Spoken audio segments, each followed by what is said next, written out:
Just going to wait till I can see that we're live, then I'll play the ad. Double check. Wealthfront offers a... Well, it looks like the stream's starting. Still playing an ad on my end, but I'm going to assume this is going out. So, Jesse, you be quiet while I play this video. All right, sounds great. This video is brought to you by GameMaker, the free, fast, and easy-to-use 2D game engine that helps power modern classics like Undertale, Hotline Miami, and Hyper Light Drifter.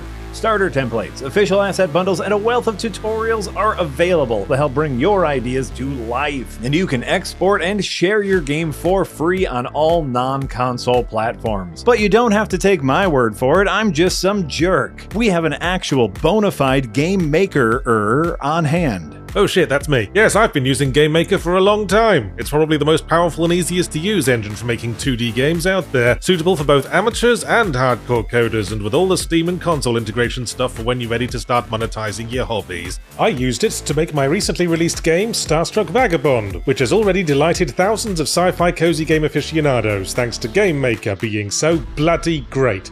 Head on over to the GameMaker link in the description to begin your game development journey today. Alright, that's that. Yes, GameMaker. Good software. I recommend Ooh. I hear good things. it. Yes, well, very recently. Yeah. last few Well, minutes. no, actually, I didn't hear any of those. Oh, fair enough. I've seen the ad, so. Yes, welcome to Yahtzee Tries, everyone. I'm Yahtzee, I'm the one who tries things, and Jesse's here too. I am here. I'm not trying anything other than to pay attention. Because the first game we're trying out this week is, brace yourselves, Echo Point Nova, which I've been meaning to try, but there's so many fucking things coming out at the moment, it's been hard to find anywhere to slot it in. Yeah. Oh my gosh. I have also, because I played the Severed Steel, which was their game before this one, on Hot Monday Energy, and absolutely loved it. So I'm also looking forward to playing Echo Point Nova. Not right now, but on my own time. Huh, I never played Severed Steel. It's super fun. It is very, very fun. I like how the title is really easy to remember. I've been really struggling to commit Echo Point Nova to memory. I've had to look it up like every time I bring it up recently. What would be an easier title? I don't know. Like Shoot Bang? Something noteworthy. Something that you remember. Severed Steel would be a good example. Is a good title. If they'd call it Elephant Nutbag, I'd remember that.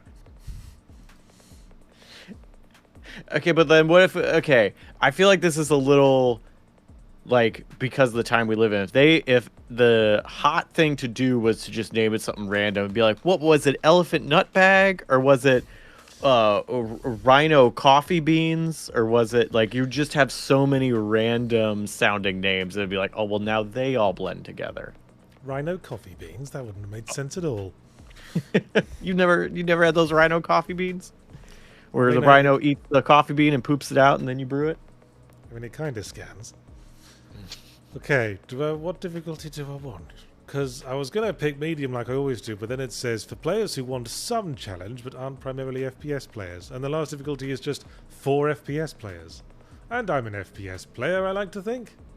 Well, go for it. But I am streaming. Alright, we'll just go medium. Oh, actually I'm hesitating again, because now I'm finding it was melting point by default. Oh, okay. Okay, melting point it is. Wait, what was the first one? Just like story mode? Yeah, I think so.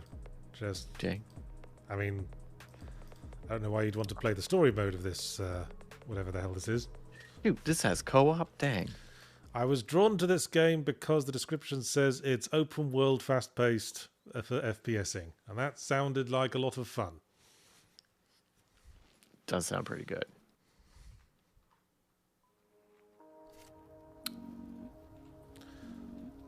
Well, it's first person, all right. Duh. I almost ran straight into that plot. Oh no. Okay. Oh god, we love our reflection mapping, don't we? And we have a revolver. We have the ability to jump. All right, that's 2 points in the game's favor. Yeah. I don't know if I like this approach to text, I've got to be honest. Oh, the like pop-up text message? Yeah. Discord chat? Whee! Quite a big jump we've got. This level layout is wild. Like, what are these weird pixelated meat tunnels you're going through? I know. It's like there's ancient ruins and then it's portal once you get below ground level. Yeah, which I'm not against. And this game officially has a start to double jump of about a minute. Nice. I'm gonna be honest. That's what I like. I want to double jump immediately. Oh, we can ground stomp. We can butt stomp. Oh yeah, Goomba Stomp. I'm fond of that. And now we're in Skyward Sword by the looks of it. And I've got a gun. So Skyward Gun? Would that be a more memorable name? Skyward Gun? Maybe. I don't know. Basically, any title that incorporates the NATO phonetic alphabet sort of instantly goes in one ear and out the other. That's what it's called. I always forget what NATO phonetic alphabet is called. Even though I love using it. Have you tried flipping yet? Do it. Flip. Oh, we've got shoot. We've got dusk-style mid-air flipping, where you just keep turning the mouse. I'm gonna vomit, but I also love it. Is there any reason to flip? Or is it just, you know, do a barrel roll, Fox McCloud? If there's someone above and behind you, and you need to shoot them in that order.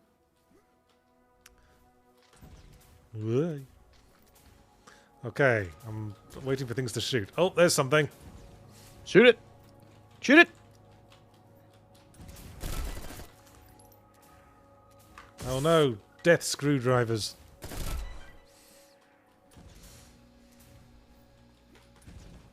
Yeah.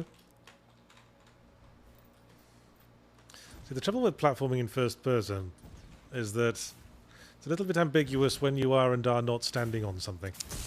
Okay. Thank you.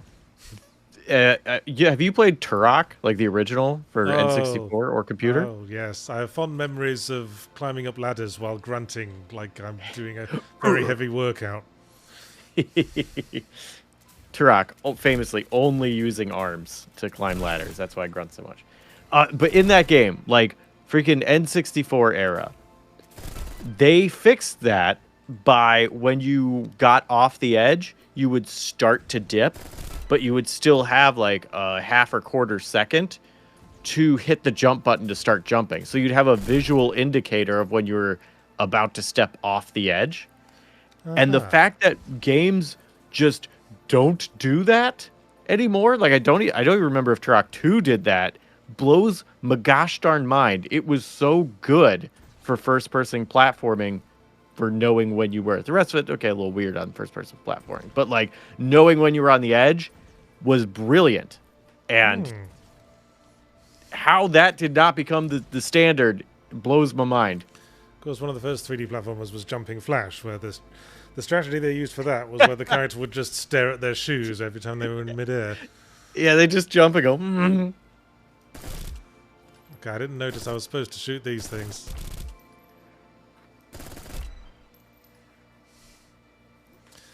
Okay, now back to where we just were to set the next checkpoint flag, or whatever it is.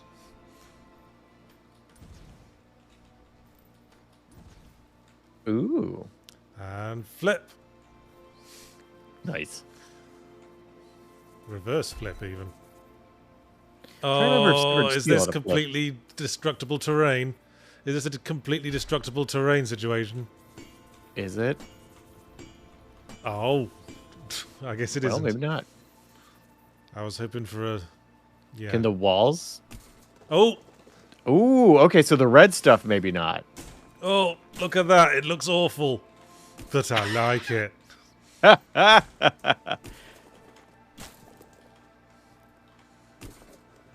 Make your own doors. Welcome back to Red Faction. Sussy Guru 2000. I'm suspicious of this name. With €5, you could spend those all over Europe. Says, I always found Turok to be illogical. What? What? The game with time travel and guns and a missile that bores into your head and scoops your brains out? With dinosaurs and raptor men? I'm finding this cerebral bore illogical, Captain. I don't know how you find that game illogical. Weird. That was a weird choice of words. What? Illogical. I mean, that's your beef. I assume it's fairly sarcastic, but I don't know. Sussy can let me know. That's our plot for getting more super chats. Is you ask follow-up questions and then they have to answer it. Yeah, there you go. Turok is very logical. Thanks, Jombly Wombly. Totally. There's logic and then there's verisimilitude. I prefer verisimilitude. I just want it to make sense in context, and then I'm cool with it. Oh boy, I've got a fucking hoverboard. Oh my gosh! And I could wall run on it. That's rad as heck. Jeez, you go far with that. That is crazy fucking fast. Yeah. Up and working on the railroad. The two ends of the spectrum. Really fucking fast, and then having to smash up a wall. Maybe you'll get like an automated auger later, and then you can quickly smash through walls. Okay, grenades, that works. Nice. Dark says, in Japan, Taraku is called Violence Killer. I don't know if that's true, but that's no, great. it isn't. Surely. Tupac Dinosaur Hunter. I would play that.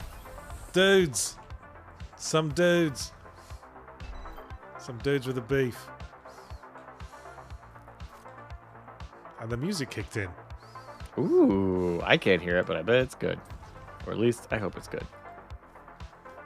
Well, almost forgot about the Goomba Stomp for a second there. Yeah. Ooh, TM588 with $5. You can spend those in America. It says, if it's not too personal of a question, what's the closest you've come to death, and how did you survive? Jesus. I do have an answer. Yeah, I do too. I mean, I don't know. I wouldn't say I was close to death, but when I went on a scuba diving excursion when I was on honeymoon, my oxygen tank failed, and I couldn't breathe, and we were at the bottom of the sea.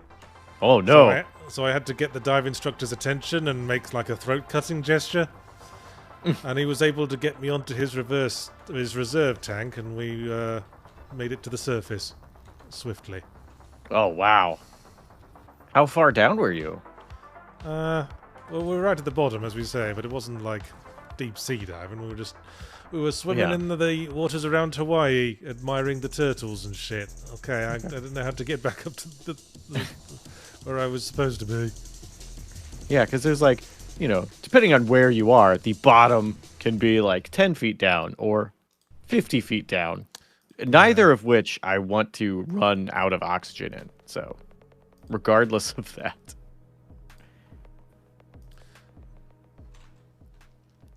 Okay, let's try that again. Okay, you reminded me of one, which isn't the one I was going to say, but I'll give them both. I had one where I got pulled out by Riptide when I was in high school. And it was horrifying, and also the way, like, it was in a choppy part. So, like, I started screaming, but I kept getting water in my mouth.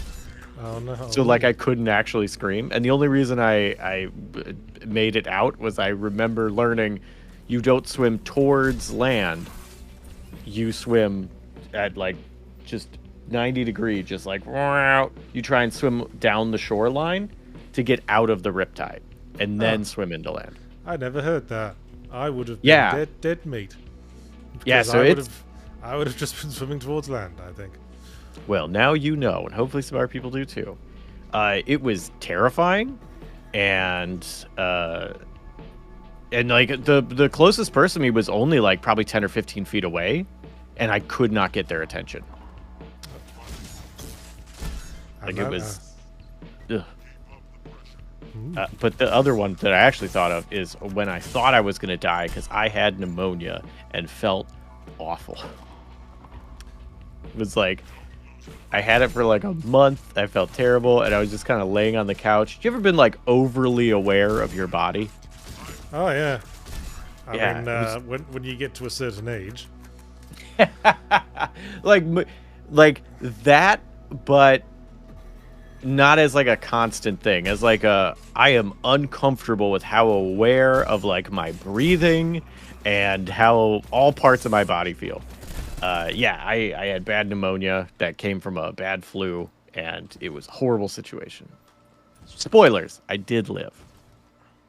Oh, I did once have to go to the emergency room because I had a headache so bad it made me want to die. Oh, that is bad. Yes, the worst one I ever had. Was it like something specific or? Don't think so. I think it was just, you know, every now and again, your body just goes, "Hey, remember, you will die." Body does do that. Yeah. Oh, have I got a motherfucking grappling hook now? Yes! Nice. It's a pull towards me grappling hook. What I sometimes call the hookshot style. Wait, so you like what's you this? don't go to it, it comes to you? Whoop. Or It can just you like do it both ways? just pulls you directly towards a point. Okay, yeah, I love those. Just wee. And then you hoverboard up the wall. Right. That's freaking awesome. So we have to go to where that arrow is. Do we, game? Are you fucking kidding? What kind of range has this hookshot got? I mean, there's a lot of islands between. Yeah, I guess Those we'll 2 find points. out. And we can hoverboard like the crazy. Yeah. Oh, there we go. Barely even okay, needed the hookshot in the end. Gildan Yedic with $5 says Aliens radar, Halo shield, and Zelda's health system. Red factions terrain, a hoverboard, and then the base dropped. I might be having a fever dream. You might. It's pretty wacky. What if there's a VR version of this? Oh, some people were talking about the motion blur being a little extreme. Yeah, it'd probably sicken a few people. Oh, there was a Oof, oof, Twitch oof, sub oof. too Oh, nice. from someone. Hang Yep. on, I'll find it. I wish Twitch made it easier for me to. There it is. CSI Freak 31. Thank you. It says day 12 and still testing positive for COVID.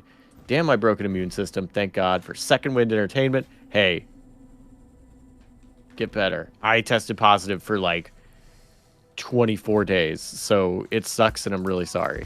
Hopefully yours doesn't last as long.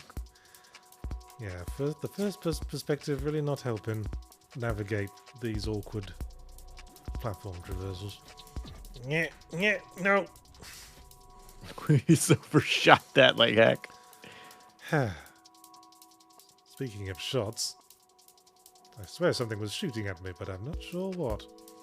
I've seen a lot less enemies than I was expecting. I guess they really want you to get familiar with like traversal, so you don't do that. But yeah, Gildan Yedic, it does seem a little fever dream here, which I kind of like. Because that's the thing I liked about Severed Steel was just, wow, this is wacky. Here it is. Yeah. Like it. Did this have a plot? I haven't been paying attention. The plot is I'm reading chat. That's all I know. Fair enough. All I know is that on the cover art of this game, the dude looks exactly like that one dude from Overwatch. Oh, and here's a crate that looks exactly like a crate from Overwatch.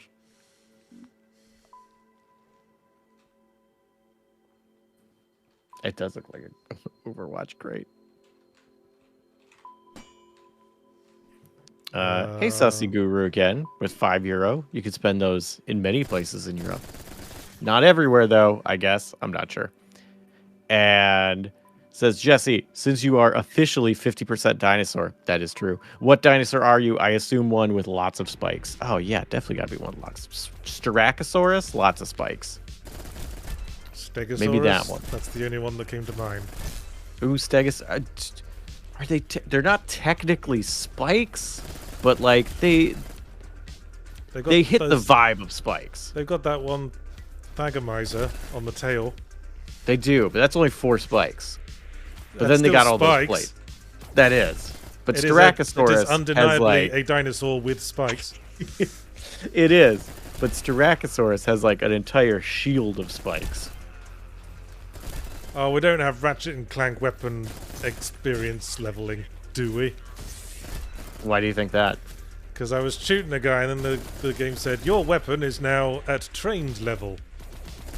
Ooh. Did the crosshair get smaller or something? Did you get a secondary fire for it? Like what is trained mean? I don't know, it just said trained. But I had a sinking feeling because I never liked that in Ratchet and Clank, because it meant that once you get your weapon up to full level, there's no real reason to use it, because you've got a bunch of other weapons that also need leveling up. You feel bad about wasting the XP. Yeah.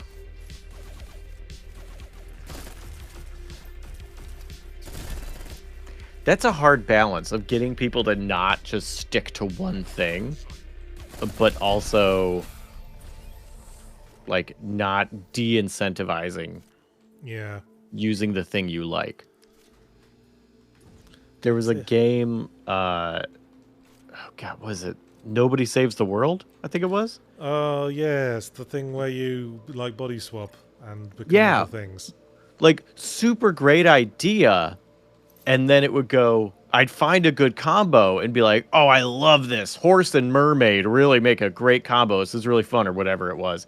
And then you'd level that to a point, and then the literal only way to gain more levels in the game, to get more powers, to do more things, was to then try another combo. And some of them were garbage, and some of them were just not fun, but you had to do it, and it totally sucked the fun out of the game for me. I'm really not a fan of this interface. That's just me. Which part? Just all of it. I mean, look, that's a scroll bar at the bottom. I couldn't tell at first, because everything's been random rectangles. And why is all the text sort of huddled around the bottom of the button? Feels like an alignment error.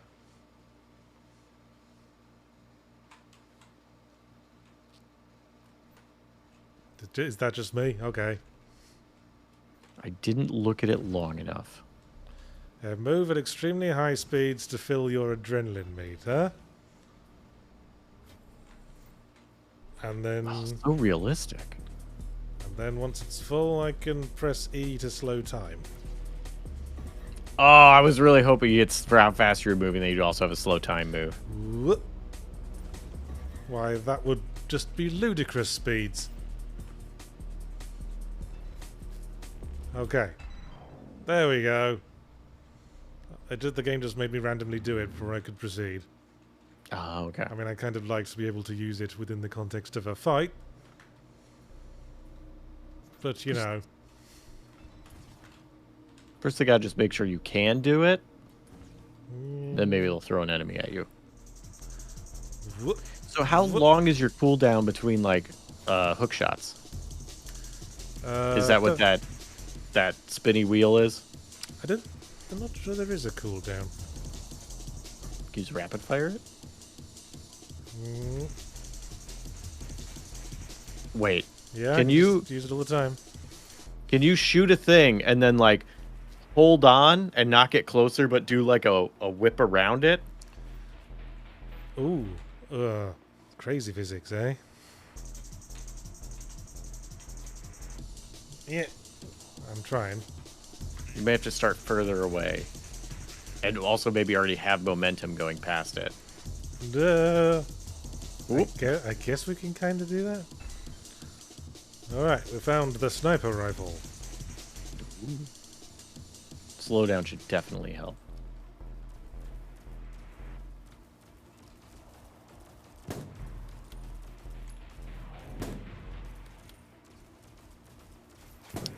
And Sussy Guru with 2,000 with another €5. Shout out to your favorite places to spend euro. And says, do you think a game like this should have more fantastical guns instead of realistic spunk and gargle wee wee ones? I'm always pro wacky guns. There's something to be said for having like grounded guns in a wacky environment. It's Fair. sort of like a little note of familiarity in the otherwise difficult to understand scenario.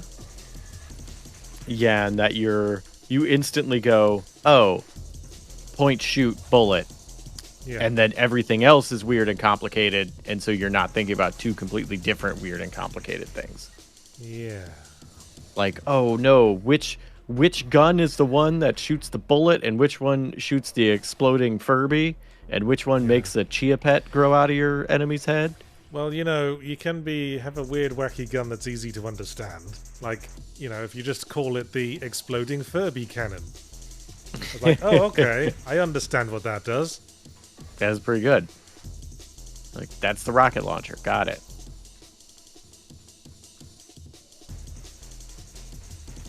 There was my favorite bad game, Death Trap Dungeon, did that with their like homing missile kind of spell thing item, which was a pig with dynamite strapped to it. Oh yes, I think I remember that. Yeah, it would just chase a thing and then explode. But also, if you were the only thing that it saw, it would chase you. Right.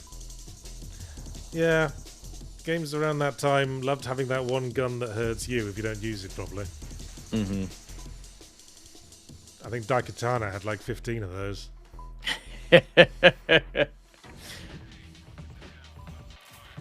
Ooh, shout out to Mother Gunship. Indeed, shout out to Mother Gunship. That game's cool.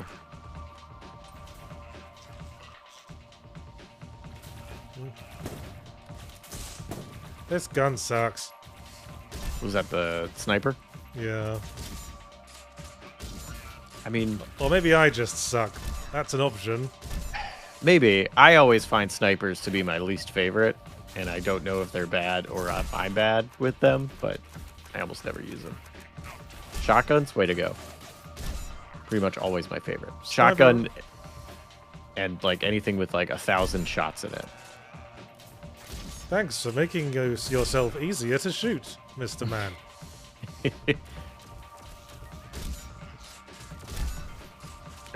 Zon Lord with bits over on Twitch says Ratchet and Clank had great gun names: the Chicken Gun, the Hypno Ray, the Grenade Field, and of course, rip ya a new one. Ah, yes.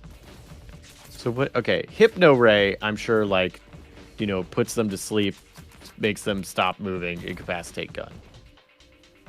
Grenade Field, I assume, just like basically a buckshot of grenades all over the place. It's a field that you throw at someone with the grenades in it and a cow. Okay, what does the chicken gun just turn them into a chicken? I think so, yes. Okay. If memory serves. And there's that one gun that's just a disco ball that makes everything dance uncontrollably for a while. That's pretty great. 2 remaining. There they are now.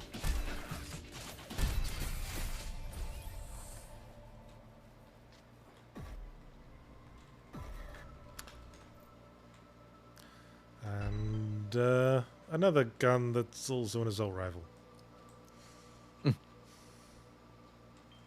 Games love loading with assault rifles. Way. No. Yeah. No.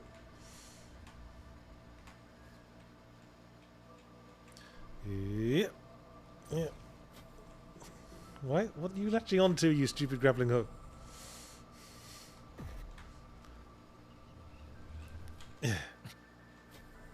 Sussy Guru 2000 channeling that Turok energy with $5 as a gun that turns your enemy into a massive bleeding tumors within seconds. That's just mean. Not totally dissimilar from the cerebral bore, but also, and I think this is a thing you mentioned before on a review for some game, where it's like there needs to be a point to the weapon that does what it does. That's not just that's more effective, or at least as effective as point and shoot to kill. Yeah, I've made this point. There's a few examples where they try to have fancy weapons that sort of add extra steps between you and killing something. Mm-hmm. Like I've played the games that have a gun with exploding bullets, but you have to press an extra button after you've shot them to make the bullet explode. Right. I was like, well, why don't we just shoot them with the traditional bullets? That's just one button press. Yeah. And it's like, oh, and it does twice the damage. And it's like, well, I could have just shot him twice at the same time. And there's a lot of games with sort of destructible environment stuff where they says, hey, why don't you shoot this chandelier down on your enemies? I'm like, why don't I just shoot the enemies? They don't even have to do one shooting. Mm-hmm. Well, the chandelier are probably not going to move out of the way of the gun. So, 1 point in that favor. Well, if the enemy doesn't move out of the way of the chandelier, you're fine. That's a good point.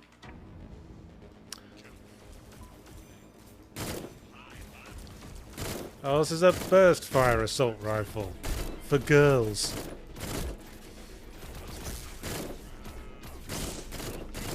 Girls know what's up. I love burst fire. Left 4 Dead 2 taught me burst fire is best weapon. I prefer a reliable stream. See, I don't, because I will accidentally just hold a button down and just waste a whole clip. Burst fire reminds me to like, no. Controlled shots. Unless if I have like, again, like 100 or 150 rounds in the chamber, and then it's like, oh yeah, I'll just hold that thing down all day. That's fine. Well, you know, it's a sniper rifle thing. I can't really rely on my aim. I've got to sort of aim correct while I'm in the middle of the shooting. Oh, okay, so real spray and pray. Yeah. That's more like it. Can I just run people over on my hoverboard? Is that an option? Oh, I hope so. Please try. You. Meh. You may need to...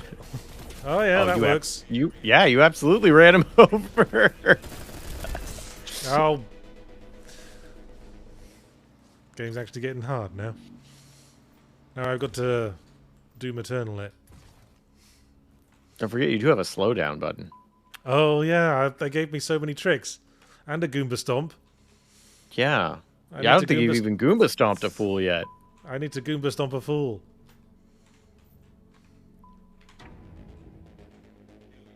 Where's the first fool who wants a Goomba Stomper? You! That didn't work at all! Didn't even make a noise when I hit the ground. Maybe it's just for speed, like it doesn't do damage. You gotta try it again.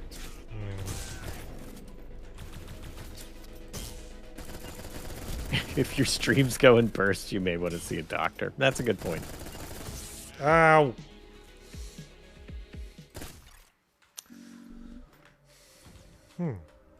We're not pissing around anymore, it seems. And this isn't even the hardest mode. I think I did go with hardest mode in the end. Oh, well, in that case, this is the hardest mode.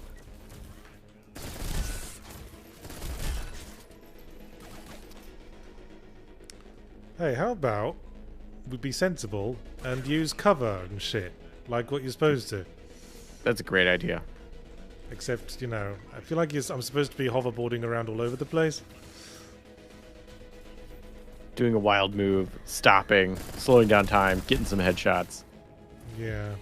So there's a co-op mode. I wonder if, like, if you use slow down time yes. in co-op, if it auto slows for both people, because that I'm not sure how else that could work. Yeah, I feel like it would have to, wouldn't it? Because you can't really do time manipulation in multiplayer games for the obvious reason that everyone's on the same timescale. Right, unless you have, like, it's a bubble. And it's like, in this bubble, everything moves slower except you. But as, like, a worldwide event, yeah. Yeah. I need some health. There's some.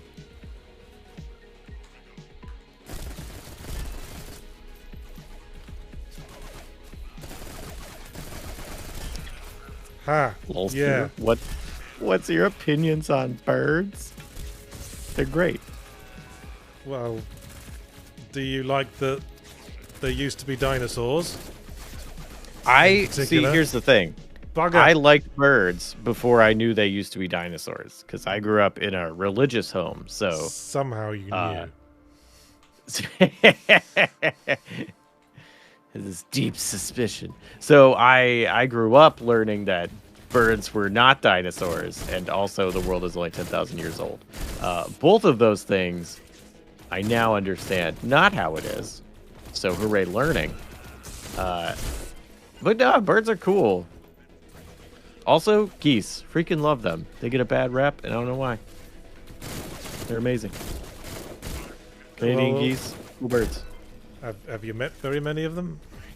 Yeah. I took pictures. I got posted on Twitter. I was painting, and a Canadian goose. I have some very friendly geese in my neighborhood, and it just walked right up to me, and I got pictures of it. Like, it was within petting distance, and was just hanging out, just seeing what I was doing.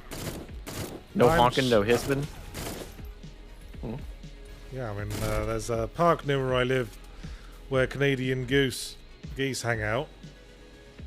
And if you walk around the pond where a lot of them live, you will find it absolutely fucking carpeted in shit. They do poop a lot. And that's why I don't like them so much. Where do they get off shitting everywhere? I mean, they don't got a butthole. It's just they you know, when they feel the poop coming, just right out the butt.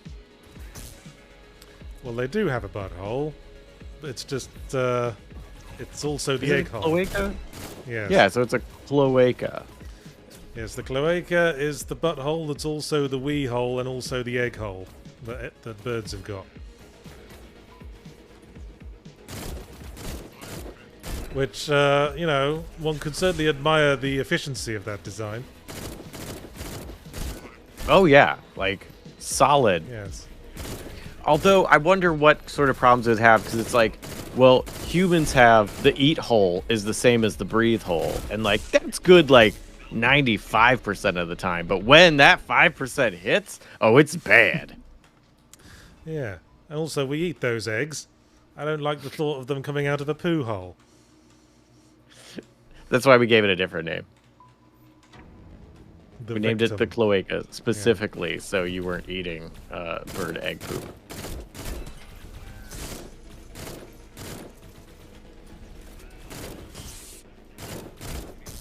Damn it.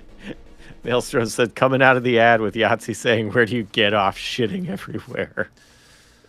It's a good line to come back to. Man, this is hard. I need to take it seriously. I need to get my Darkwing Duck on. Let's get dangerous.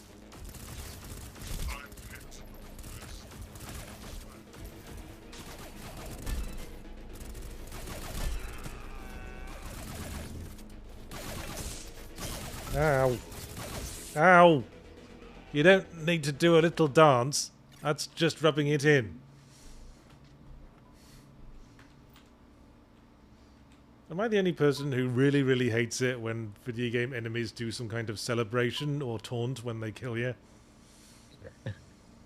It really gets up my nose. I think that's the idea, is they want you to be angry and reload to kill them. Well, maybe I don't like being angry. I mean, that's maybe fair. I was hoping we could, you know, work this out. Well, you might be, if your hope is to work it out, you are playing the wrong genre. I You guess may want so. to try a dating sim. Or a that? JRPG. Yeah, do that Fire Emblem. And then have a mix of, I guess, working out. I haven't played Fire Emblem.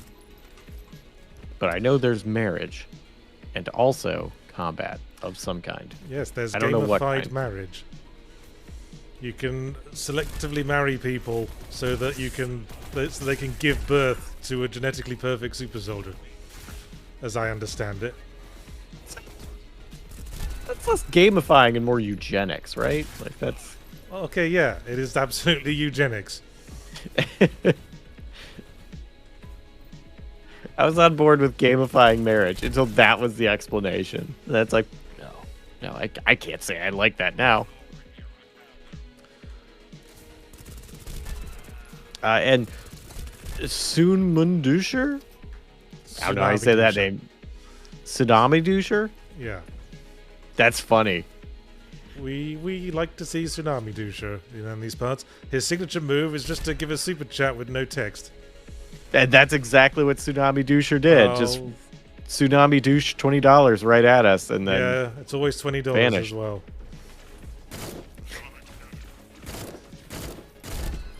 Tsunami Douche's very funny name. That is an extreme cleansing. Yeah, when you start thinking about it, it's a little uncomfortable. Jesus, how many of these motherfuckers do I need to kill? Oh, thank you. 5 remaining. Nice. 4 remaining.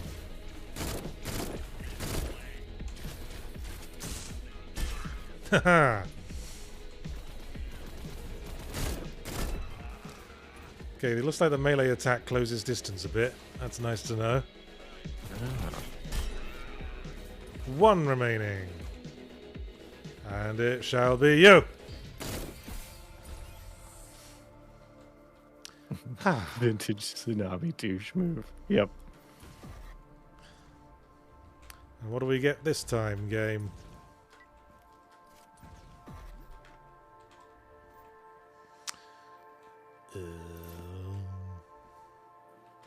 Oh, we got the ground pound perk. Ooh, what's that do? Do you do damage on your pound now? I assume. Yeah, now there's little, like, blue energy ring comes out when I do that. Ooh. Whoop. Now you gotta stomp somebody. Gotta stomp some fools. I like the cloud movement. Like that darkening cloud movement across the grass. That's cool. Or maybe it's the wind and then the grass is like blowing over. Maybe. It looks pretty, whatever it is. Yeah. Yeah, I don't think that's got much to do with what's going on with the sunlight. Okay, then it's probably the wind. Because that also is that Yeah. effect, because it's changing, it's adding a shadow, so then it looks darker. Apparently we need to get over there. Oh, wrong button.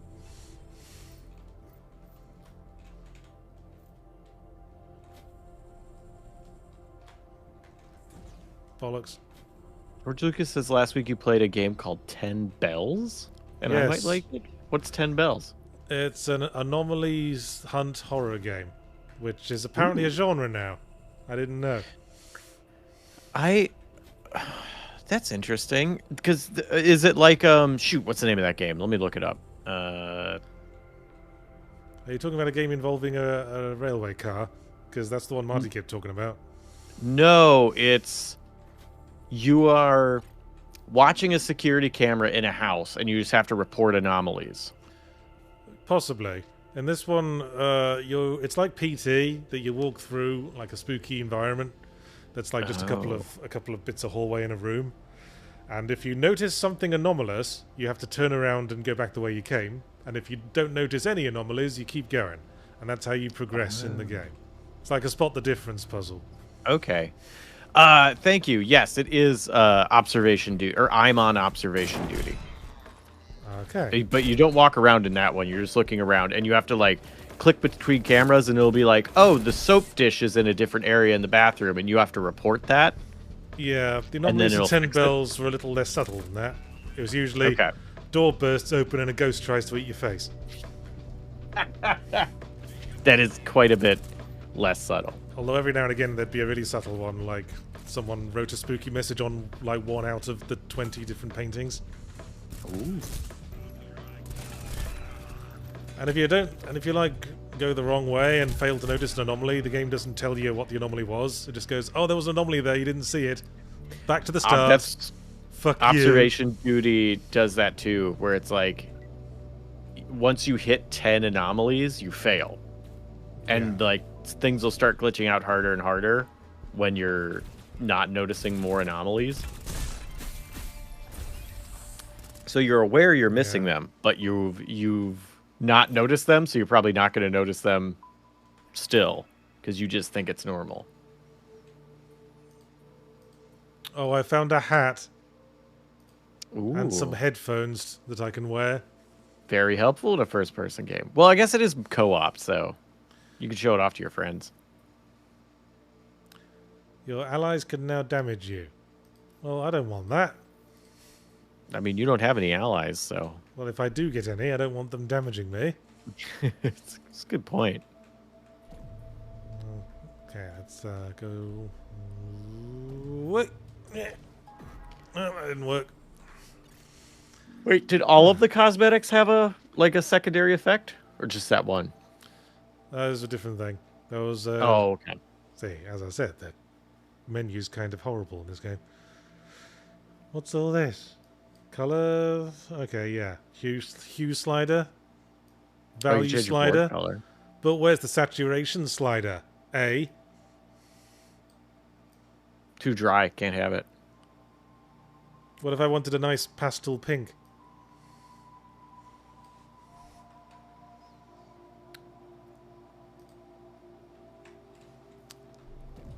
Well, Anyway, gotta play a different game, I guess. Back to the pulse pounding action. Where's the tint button? Yeah, where's the sharpness? Contrast. Gamma? Hey, don't take the piss out of me. If you're gonna have a hue slider and a value slider, you're supposed to have a saturation slider as well. That's how it works. It's like having RGB but without the B. That would actually be really fun in a game if like every single thing was missing one component of it. And then you have to go on a quest, like to unlock the volume slider. Ooh, that would be pretty good.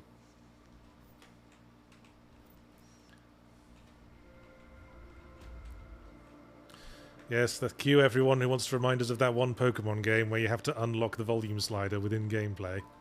As Wait, like what? This is true apparently. There's some Pokemon game where the volume slider is something that has to be unlocked.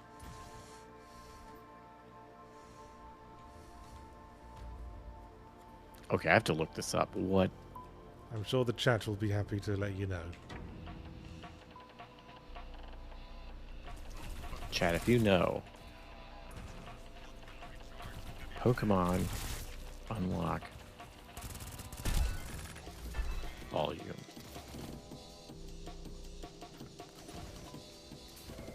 How to change your volume. Is it Pokemon Sword and Shield? Might have been. People are saying Sword and Shield. That's on the Switch. That's like the latest one. Yeah. How? What? I thought this was like an error in like, you know, freaking the Pokemon Yellow or something. Man, you die pretty quick in this game. I think it's because the health bar is kind of hard to notice when you're at the high energy levels. That's fair. Well, I like this tree fort you are now in. Yeah. Is your green bar your energy, your health?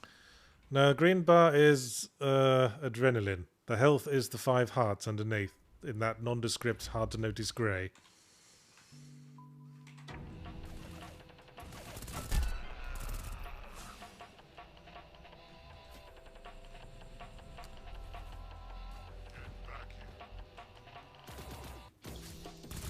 I'm still hard to notice gray.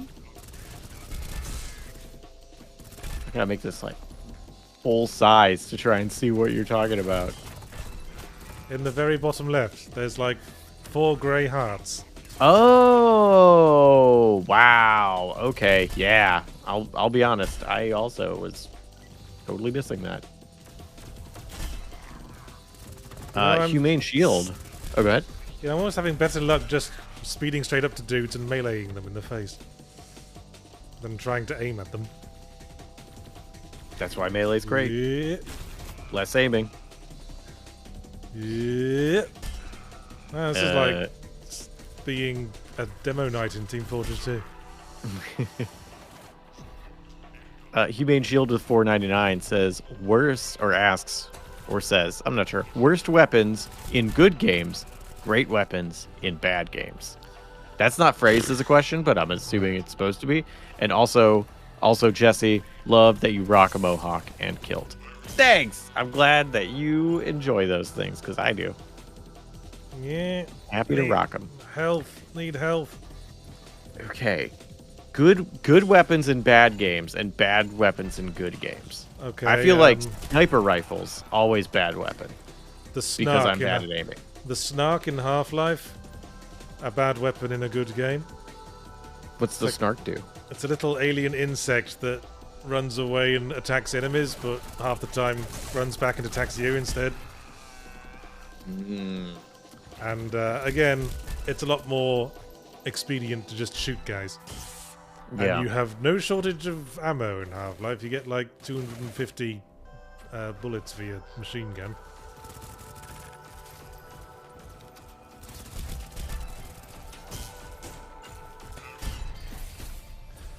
Okay. Death Trap Dungeon is on my mind because I mentioned it. I always say Death Trap Dungeon when I'm trying to say Darkest Dungeon. It's like the thing that comes to my mind first, for some reason. Fair. Maybe because I've known of Death Trap Dungeon for longer, because the game was based on a fighting fantasy book. Yeah, the Choose Your Own Adventure books based. I think it was Steve Jackson. Yes, I used to read quite a few of those fighting fantasy books. Yeah. They actually have, on top of like the old PlayStation era game, they also on Steam now have like 3 digital versions of books that have like some graphics and stuff, but they're mostly just Choose Your Own Adventure books, it seems like. Yes, I've seen those. I really want to play those. They were like trying to make digitized version of fighting fantasy books. They look really cool. Yeah. Do they incorporate all the game mechanics from the fighting fantasy book? I don't know because I haven't played them yet. I mean, I played like the video game, the Death Trap Dungeon, but not the book ones. Because they went pretty all out with the fighting fantasy books. You had a character sheet and everything. Yeah, there's a few like that because I think there's a Lord of the Rings one that has a character sheet too. Like you have HP. Yeah, you got hit points, you got inventory, you got skill points and stamina and stats and shit. Yeah, the only ones I played were like I played a few different ones, but I remember the Mario Brother ones that I would get from the library, and that was just game over or keep going. And the text in the book will say, "Now, do you have a rope in order to proceed to the next bit?" Yep. No lying. If you have rope, turn to page this. If you do Yes. not have a rope, turn to page this. And just eventually you give up and you're like, "Yeah, whatever. I've got rope." Who's to know? What are you, the fighting fantasy police?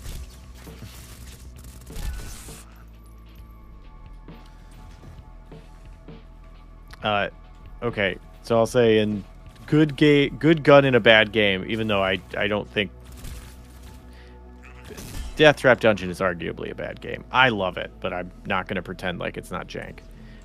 There was a musket, like an elephant gun, and it absolutely ripped. It was awesome. It's like, I have a laser pistol and a flamethrower. Why would I use this? And the answer is because it was a cone shot. Aiming is hard. What's that? Death Trap Dungeon is the one where you can choose between a male and female protagonist, right?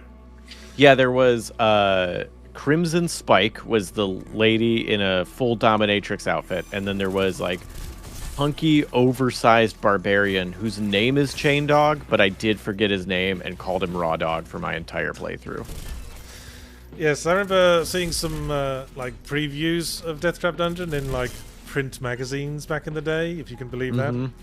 And before they had the full dominatrix outfit for the female character, the outfit was literally a pair of metal pants, underpants, and a piece of chain connecting her nipples. And that was it. Wow. I can't believe that didn't make it to the final. She got a whole onesie. Yeah, I think in the final version she gets a armored onesie. Armored leotard. Yeah. I'm not even sure it's armored. I think it's just a leotard. Ooh, Deebs. Bad gun in a good game. The Mine Thrower in Resi 4. That's pretty good. It's a good example.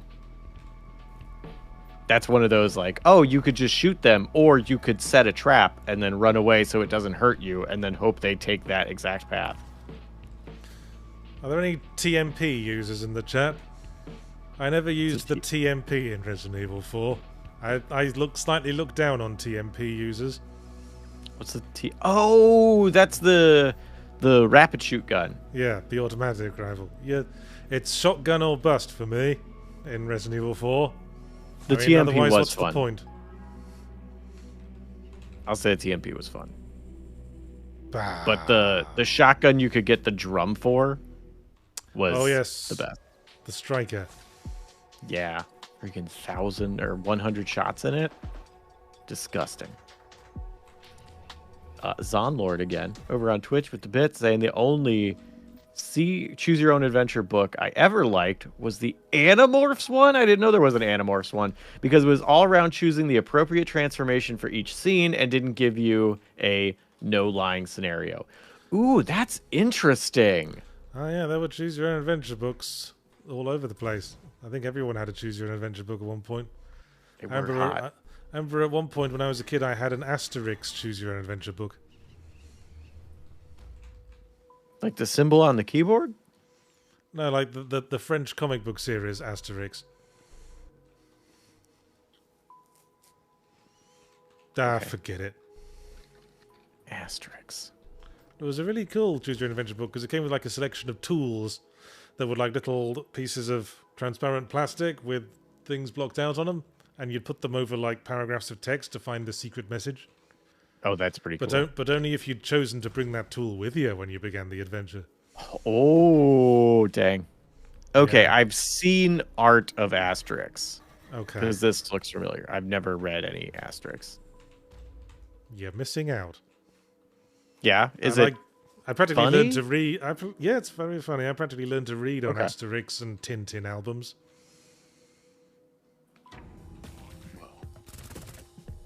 Oh, hey, Sly Dante.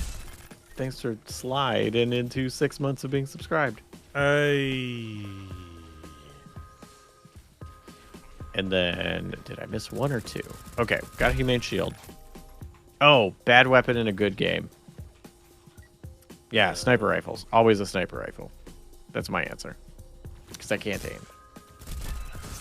Trying to think of exceptions. I always used to gravitate to using silent sniper rifles in Far Cry games. Because you could just take out everything in the enemy base from like the next hill over. Without That's anything true. without If you're anything in a noticing. scenario where you're not being observed, and then you can just pick people off one by one, Yeah. or if the game is built around sniper rifles, like the Sniper Elite games, Yeah. like, okay, then. But most games, no. If you want to shoot the nuts off a Nazi, Always. I just clipped inside the terrain. Whoops. Oh, it's nearly 2 o'clock. Huh. How time flies. Oh, shoot. Dang, yeah. I'm so excited to play this. It looks really fun.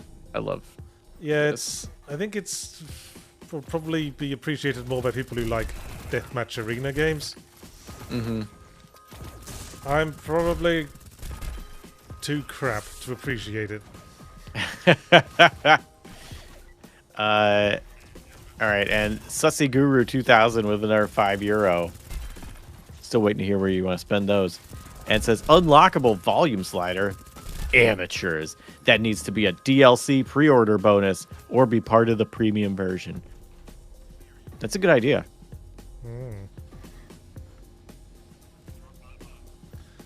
I'll have to bear that in mind for the fully Ramblomatic Blu-ray.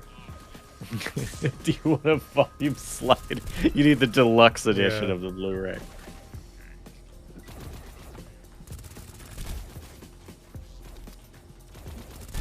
Oh, you want to be able to have a track selection? That's another $5. Oh, yeah. Do you, It's just base version is it just says play all. That's it. That's all you get. oh, I've had DVDs like that. And those are extra wild to me because it's like, why didn't you just autoplay it? Like, why even make a menu at that point? I think that sort of shit you'd get if you had one of those cheaply made DVDs where they just take the old VHS versions of the show and just copy that, and you can still yeah. see the sort of VHS artifacting on the footage. Yep. Classic. Like, separate it into different episodes. Who's got time for that? We've got to copy paste the key art for the cover. I've only got so much copy pasting I can do today.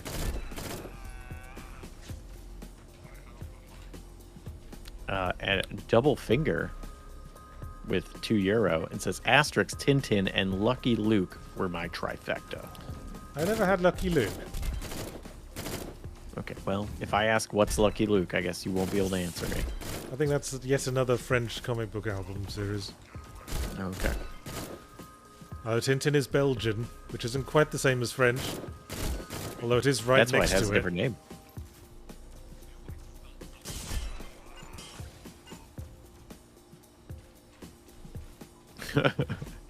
Only high-level patrons can have access to the E key in chat from now on. Oh, that's a good one. Yeah, can we freaking paywall some vowels? You'd probably encourage people to invent their own language before they'd actually fork out. Oh, that's exactly what would happen. Yeah. Alright, moving on to our second game. Remarkably thematically similar, our two games this week, I think. Our next one is Kill Knight. I did mention in the lurking before that both key art is person pointing. Yeah, Or with person's helmets on. arm out. Also, Zonlord with more bits and says good gun in a bad game. Bow and arrow in Far Cry 5, hugely versatile and able to be used in both stealth and loud. And let me tell you, I can trick shot arrows for days. Ooh. Fair enough. Which was Alright, Far Cry 5? That was the one set in America with the weird doomsday cult. Oh, okay. That was the one that I was most interested in. But so this still is never played Kill it. Knight. There's an option for tutorials and an option for play, but for me, I think if a game can stand up without tutorials, then that's a good sign. Toot. Hey, has someone been playing this game before me? It is a joint account, so maybe. Well, yes. High probability. Can I erase the save or something? I guess not.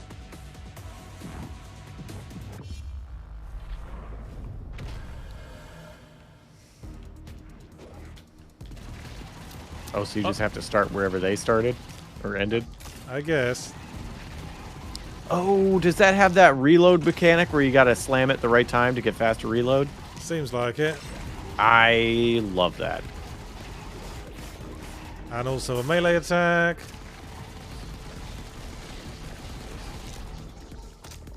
Oh, thanks for changing the game, Eric.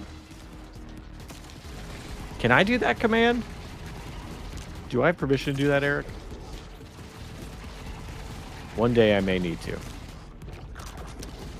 Okay, well this sort of threw me right into the deep end, didn't it? Well, you did start without a tutorial and possibly partway through someone else's run. Yeah, I'm disconnected. It's a communal account. I'm offline. Well, thanks for watching the stream, everyone. That was Kill Night. Did it just kick you? No, I'm just being silly. Alright, okay, tutorials. How to move around. That is a fucking slow dash. Look at that. My grandma dashes like that. I'm gonna be honest, for a human, still impressive though. Oh, it's Unsee Dave. Thanks for subbing. And for 7 months. Dave, you can tell me how to say your name. It might be Unsee Dave, but I don't know. Is it Uncle Dave? Could that be it? UNCYDAVE. Oh, Unky Dave. Oh. Yeah, I think he's referencing The Simpsons, which you don't watch. I don't. Who's Unky Dave? Well, there's a character called Unky Herb, who is an uncle, hence Unky. Uh-huh. He thought Uncle Herb was too formal. That's fair. I'm not uncle to my nieces, so I can relate to that.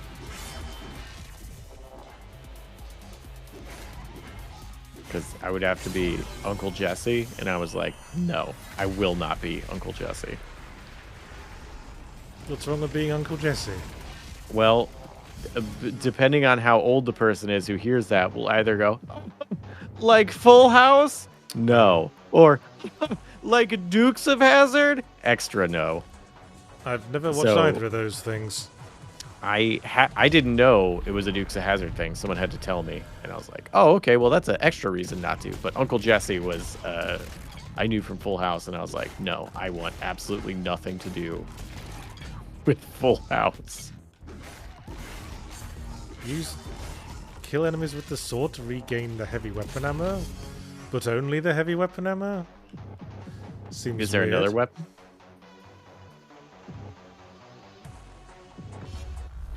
And it seems weird to do this in a menu.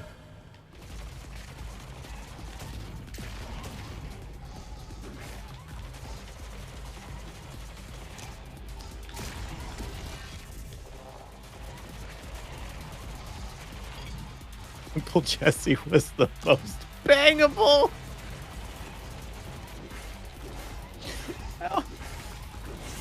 Hey, you know what?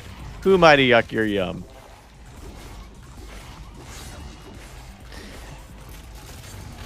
If that's how you feel, cool. Humane Shield. Hmm? Kill power. That was Humane Shield. That wasn't an instruction. Sit down. Humane Shield with 499 says, Jesse, are you still playing Kerbal Space Program? And how? Oh, and how much of the galaxy have you explored? For Yahtzee, Quarantine is the best episode of Season 5. I'm inclined to agree. What's Quarantine of Season 5? Red Dwarf. Of what? I Oh, like- okay. People like talking to me about Red Dwarf.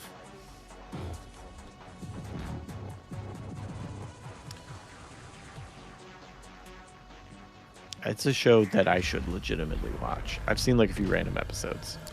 It's pretty good. Although I grew up on it, so, I can't be objective.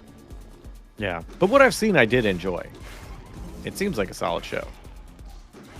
And have I been playing Kerbal? No, I haven't played it since the stream. So I have explored no space.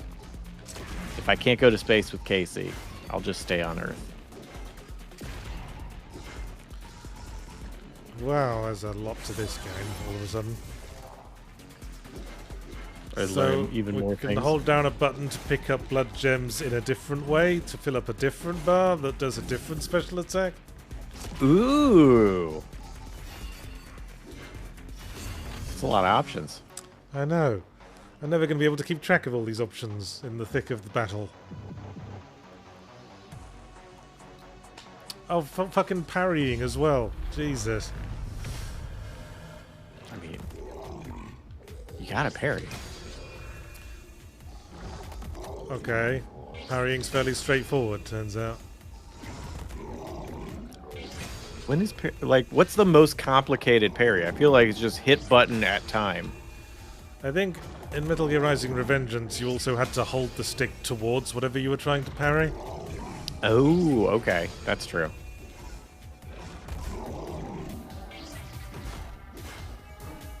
I think that was... God, was that Chivalry 2? I think that was just blocking in the direction. But there might have been a parry in that. I don't remember. Also, Stephen Bell with £2. Limited places you can spend those. Here's one of them. It says, have either of you played Gotcha Force? Great game. Is that the fighting game? Rings a bell. I gotta look it up. I think that's an anime fighting game. Oh, nope. Maybe. Oh, maybe. It is a fighting / third-person shooter. Wow, that's an interesting combo. Developed by Capcom for the GameCube in 2003. Oh, that's why I haven't played it. If it was for the GameCube and is locked to that system, and it's not Eternal Darkness, I probably have not played it.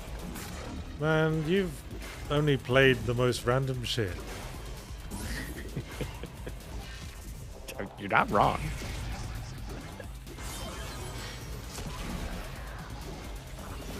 But I didn't have a GameCube, so like exclusive stuff generally haven't played. Like play a few like Mario parties.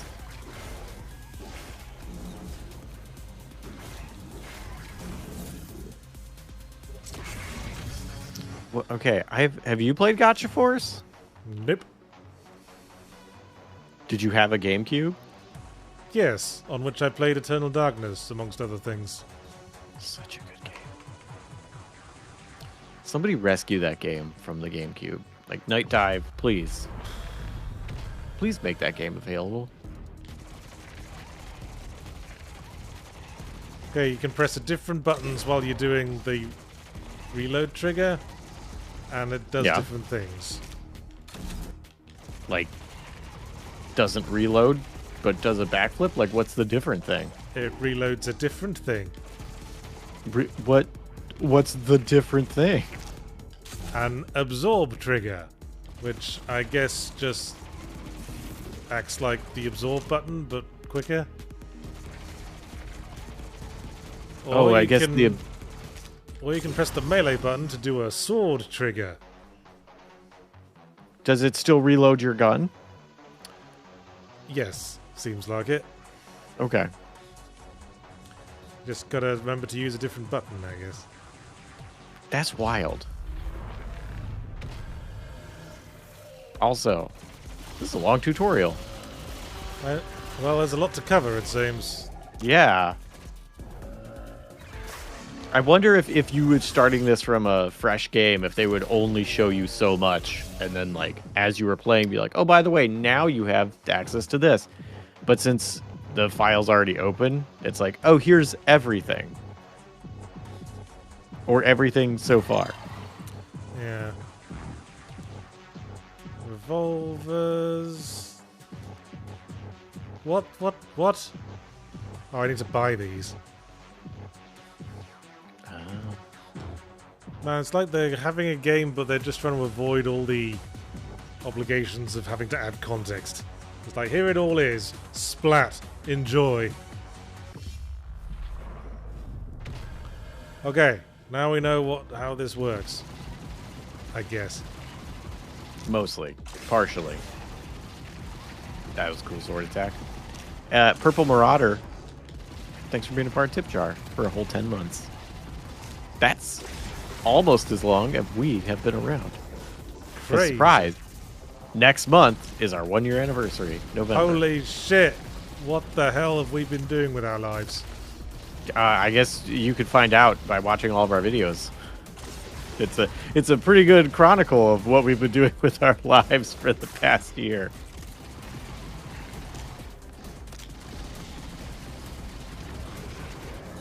And Sussy Guru 2000 with another 20 euros. Oh man, I blanked out on which one that was.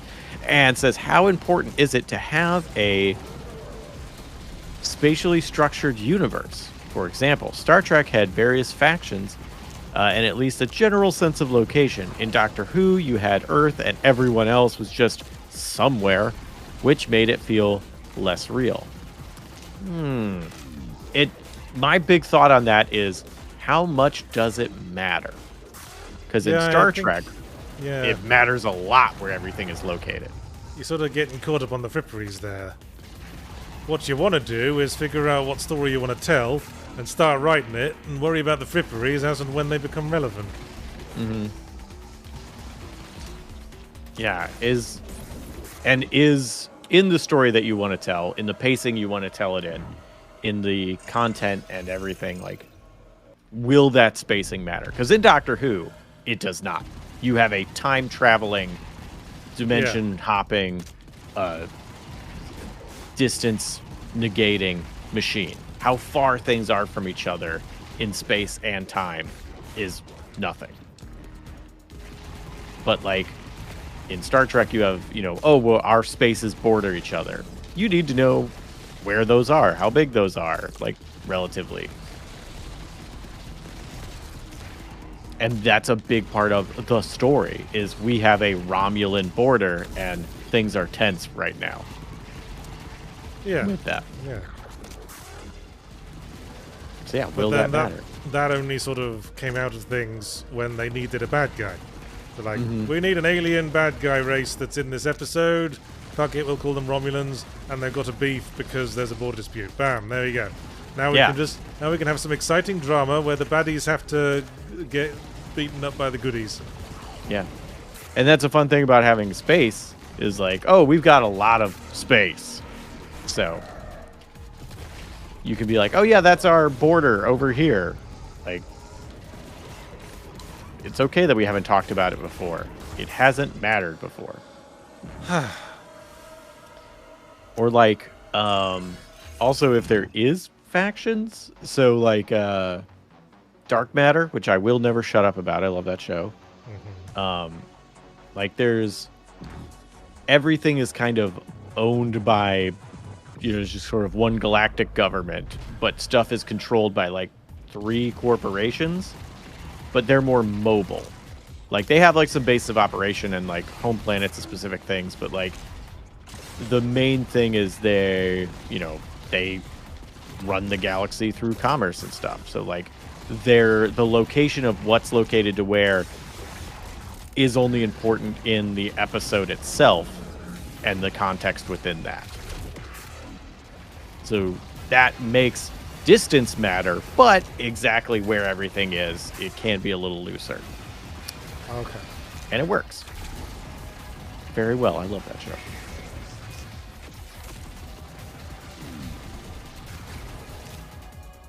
So is that how you approach it when you're writing something? You just start with, what story do I want to write? And then... Yeah. I mean, I feel that you should start with just a dialogue between 2 characters and figure everything else as it comes up.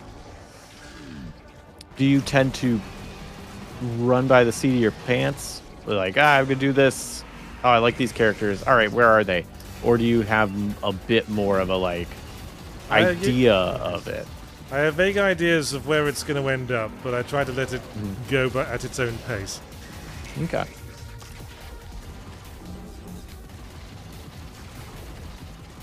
I think you can worry too much about setting up background stuff.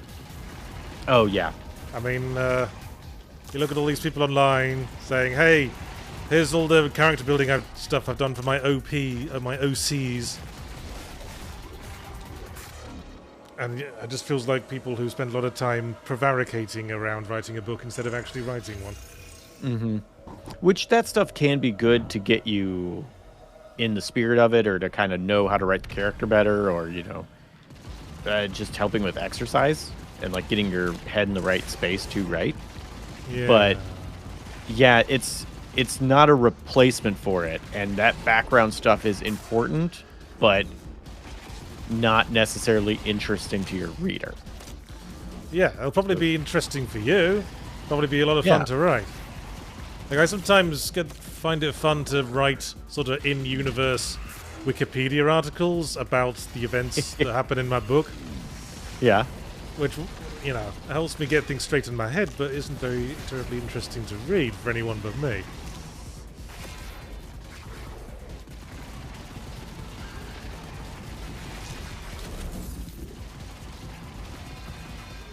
Ooh, and Purple Marauder again with 50 NOK. I don't know what that is. Norwegian kroner. Oh, okay. And says, speaking of Red Dwarf, I had a chili chutney sandwich today. Ew. But was it a fried egg chili chutney sandwich? What's a chili chutney sandwich? It's a sandwich, right, that contains chili and chutney. And an egg. And an egg. A fried egg. For preference. Man, this game kind of sucks. Yeah? Well, it's very, bare bonesy. It reminds me of, what's that game? Devil Daggers? It's just like, here's the combat, just, survive as long as you can. Okay. Yeah, and like this is a very blank slate. Like you're on a monolith, possibly in hell. I'm not sure. Like there's no environment or obstacles. I think the shape of the platform you're on changes a little bit sometimes, but not a ton. Yeah, it's been doing that.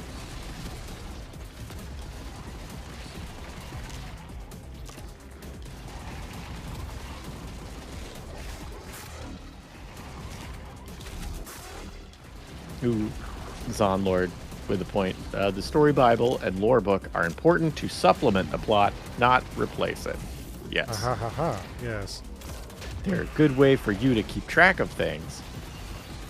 It's also very useful if you happen to be writing a TV show with more than one writer. Yeah, absolutely. That's why they have lore Bibles for those things. Also, a thing that I've learned in Adventurous Night is stuff like, oh, how do we spell this character's name? We need a document that we all have access to.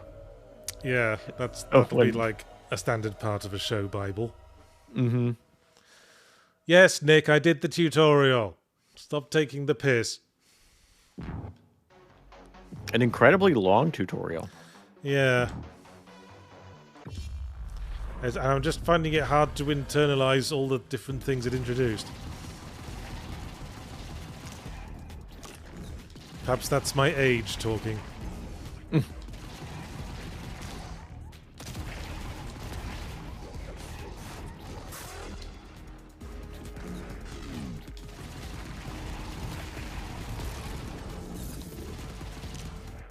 Yeah, there are definitely a lot of mechanics.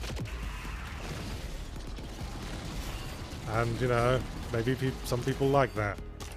Yeah, but, I mean, but the other game also, Echo Point Delta, or whatever, I also forgot the name, also had a lot of mechanics, but, like, that worked. Yeah, probably because they staggered them out a little bit in the tutorial. Also, it was more than just walking around on one plus sign. That helped a lot.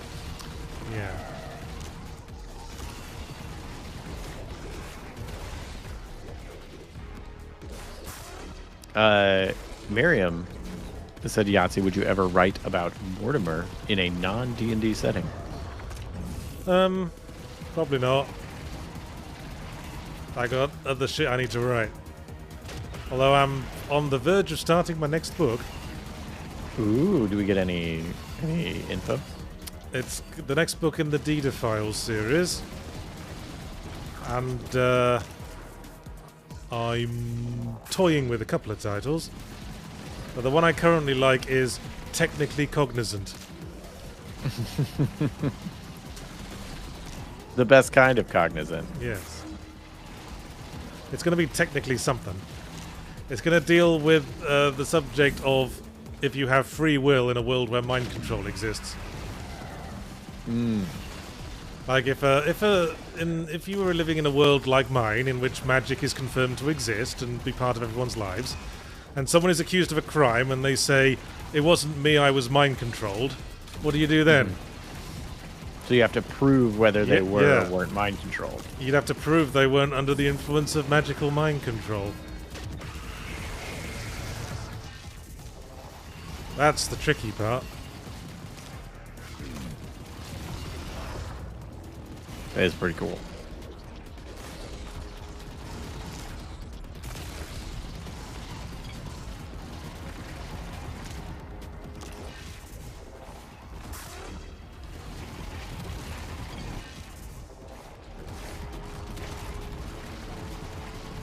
Ooh, Gildan Yedek. Good point. Says, or that they didn't deliberately choose to be mind controlled to get away with murder. So you're like, I want to kill this person, but I want to claim mind control. So mind control me to do it. Oh, that's cleverer than what I came up with. Do we get to know what you came up with, or is it part of a plot point we don't know yet? Well, it's all up in the air at the moment. But I've got an opening scene in mind, and that's usually all I need to get started.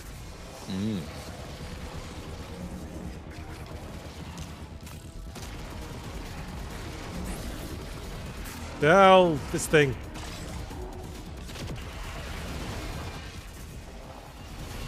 Ah, Sussy Guru again. With €5. Said, wouldn't mind control be like pleading insanity? Where you as the defendant have to prove that? I suppose. But how do you prove it is the question. Yeah, I mean, it would depend on the legal system of who has to prove it. Who the burden of truth lies with. But yeah, also, how do you prove mind control? Or disprove it? Yes, especially if magic is not generally well understood. Like early forensics. Magic forensics. You were like, I think this is how DNA evidence works. But it's new, so... You have to get a medium in or something. Mm-hmm. And a lot of, like, misunderstood and purposefully obscured things, like how we have a lie detector test that is 100% baloney, but some people still believe in it. Well, its usefulness lies in it being an intimidation tactic, as I understand it. Mm-hmm. It's like if you say to someone, "Hey, we're going to put you through a lie detector test," and if that person believes the lie detector test is real, then it's a useful negotiation tactic in police interview scenarios, as I understand it. I'm trying to remember what show it was, because I think I've only seen like part of this, so it might have been like The Wire or something, where they're questioning someone, and they wrap a thing around his arm that's like put up and like drawn to the back of the copy machine, and then they'll ask him a question, and then someone will press a button, and then a little like sheet will come out of the copy machine, and it just says lie, and they're like, lie detector says you're not telling the truth. The guy's like, what?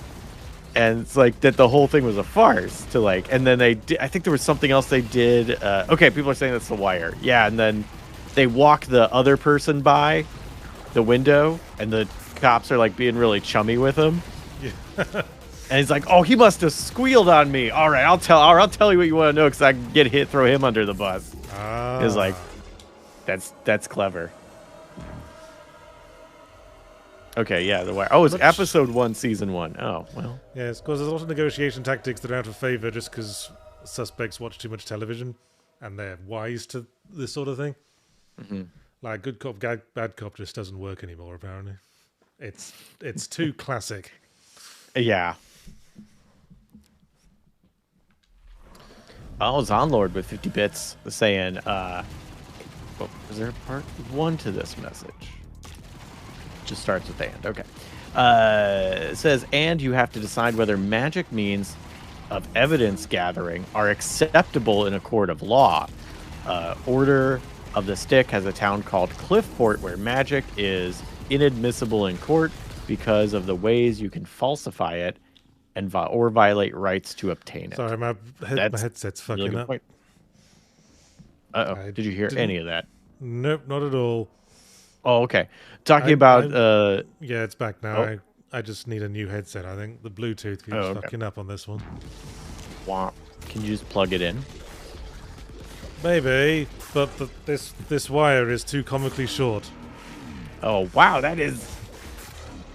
I guess maybe if your phone was in, like, your shirt pocket, that wire would be long enough, but beyond that, that's too short. Yeah.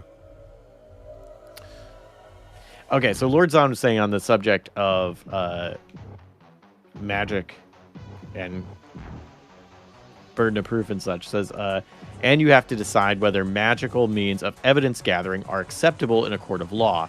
Order of the Stick has a town called Cliffport where magic is inadmissible in court because of the ways you can falsify it or violate rights to obtain it. Which, all good points.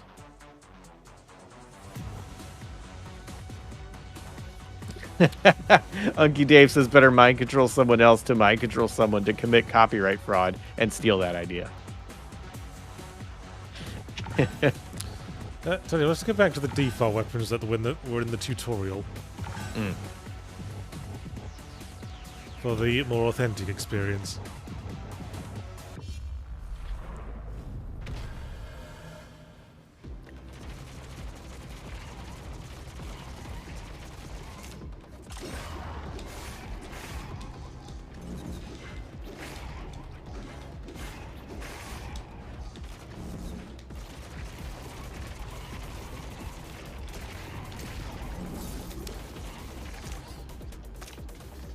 So what's the default weapon?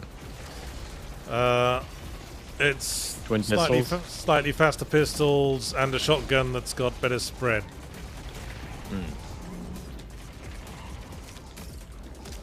Shotgun. Okay, so there's these bug enemies, and there's the big bug enemies, and then there's these different bug enemies. Are these all your enemies so far? Yeah, it's been bugs all the way down. There was one like jellyfish. Yeah, there was a when spinning you got thing. further for a moment, but that was it.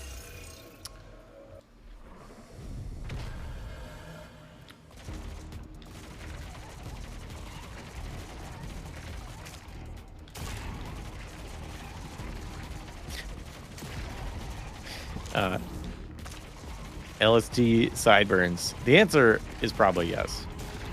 It says, is this game as boring to play as it is to watch? So far, it sounds like you are not enjoying it. No, I'm not really into this sort of pure gameplay experience, I suppose. I wanted more context. Yeah, it seems like there's no context, and that, like, you're doing the same thing over and over, but you don't seem to have more things you could be doing.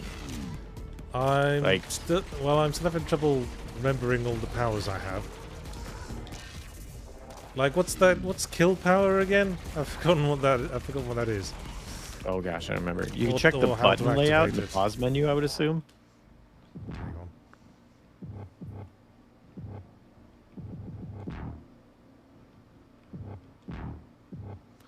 Wraith Burst, Absorb Wrath, Sword Surge, Sword Attack, Sword. Sword Attack, Sword. It can only attack swords. Who are you? Why are you doing it? We don't know. I keep forgetting. Is it hold RB and left trigger or hold LB and right trigger? It's actually start select up on the D-pad and blow into the microphone. I hate blowing into the microphone.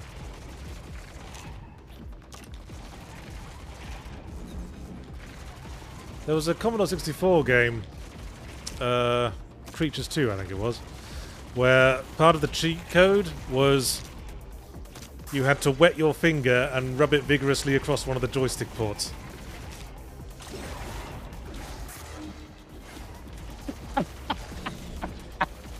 And God knows how it works, but it did. I tried it out myself. Oh my gosh, what a good troll. That's great.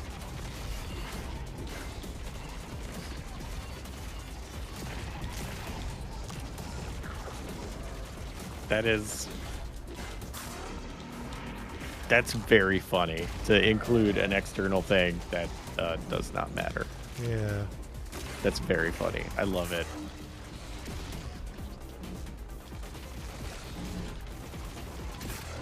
Oh, bum.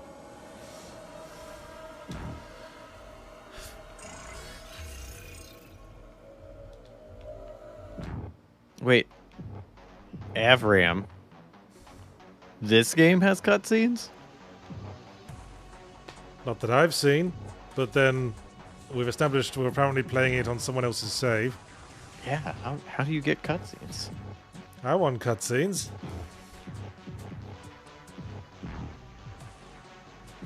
There's no tutorial for the cutscenes.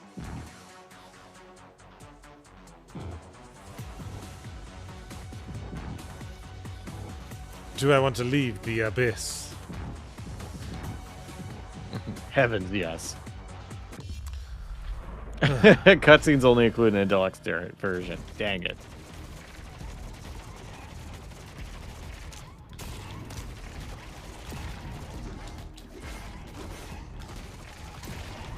Yeah, because this is reminding me of, like, you know, other twin stick shooters, but like this limited level is blowing my mind on being like a choice that was made to be like, no, this will be good. Because like having a place to go, I feel like is so important in twin stick shooters that you're not confined to a weird little slab of nothing. Well, quite.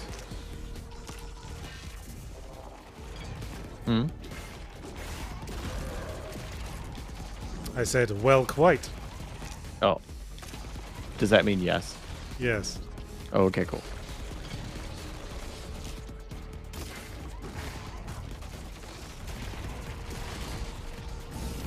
Okay, I'm starting to get the hang of things if I concentrate.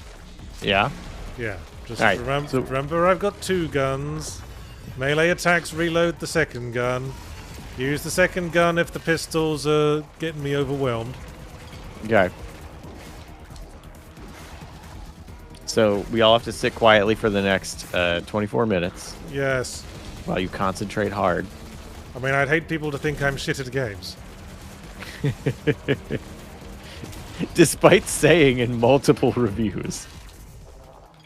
Hey, I represented the everyman experience.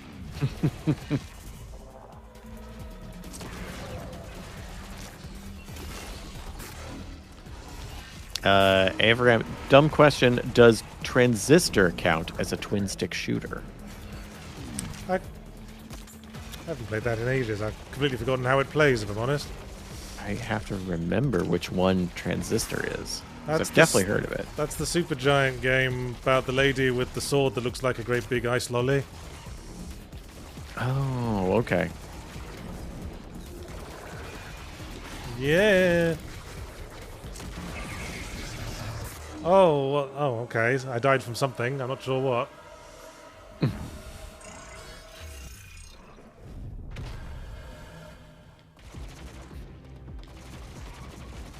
It was IBS, I believe, is what got you. Oh man, the silent killer. I wish. No. It's actually the loudest killer.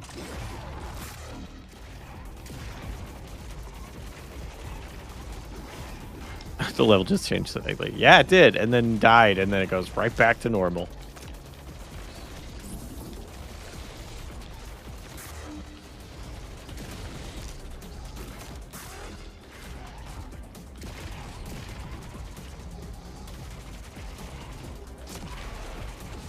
Yeah, are we missing another level that you could be playing instead? Like, is this literally the only Well, there were level, mode? There were other levels. But that's only when you've played this one long enough. I think so. There's like achievements on the left side of the screen, and it looks like most of them were already achieved by the previous player. And I presume that's why the other levels are unlocked. Wait, so can you, like, select a different level to start in? Yes, I can. I just thought I should start on the first level. Oh, okay. So, like, theoretically, you might have unlocked new levels by this point. Let's try Maybe. Viscera. Gross. Okay, well, most of these objectives are fulfilled, so I don't know. Well, it still looked like there were 2 levels. So, oh, there's traps in this one, though. Oh, crazy.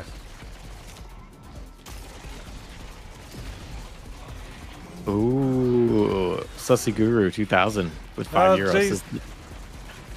Jesus, there's things with lasers. Ooh, look out. Watch out for the spikes. You gotta get them in the spikes. Oh, Man, that was hard. That was too hard. Mom. Mom, can beat this level for me. Sussy Guru 2000 says, the worst food to eat in the Quiet Place universe is canned beans. Okay. I disagree. I think that's the worst food in a lot of universes. Is canned beans. As someone who loves beans, I disagree. No, I kid. I love beans as well, because I grew up in England, where beans are a staple. Beans on Legally toast is still my go-to meal for if I can't be bothered to cook. Okay, what kind of bean? Like, you get a can of beans. What is the bean? Because it's not just like a raw, like, black bean, no sauce. No, is it no, like a it's- barbecue style?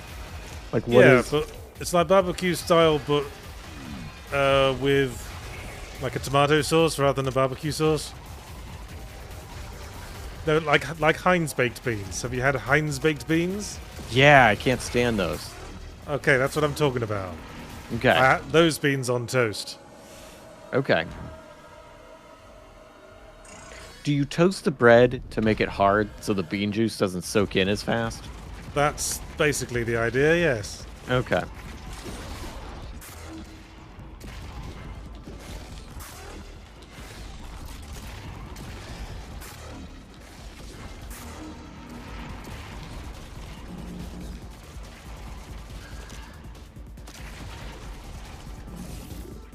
I'm thinking Doritos. Because you have Beans a and loud... Doritos. No. I'm thinking of worst food to eat in a Quiet Place universe. Because Okay. you have the bag, which is loud. And then you also have the food, which is loud. Ah, okay. I guess I'd nominate chocolate-covered pretzels. Because my wife loves those, but whenever she eats them, it makes the most disgusting noise. But is it loud? Feels like it to me. Oh, okay. It's like chomp, crunch, crunch, smacks, chop, smack, smack, crunch, crunch, chop, smack. I'm misophonic, you know.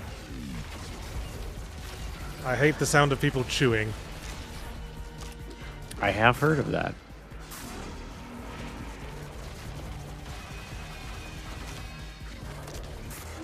Oh, It's bum. legit. I don't like LB being the dodge button. Yes, I'm a bad workman blaming my tools. Yeah, I'm considering I've been playing Bayonetta, which is like right trigger for dodge, and then like Yeah. most games it's B. I guess they'd want it to be a trigger or a shoulder button because you want to be able to hit it while twin sticking, so you don't want to make it a face button. Yeah. But that would take a long time to reacquaint myself to.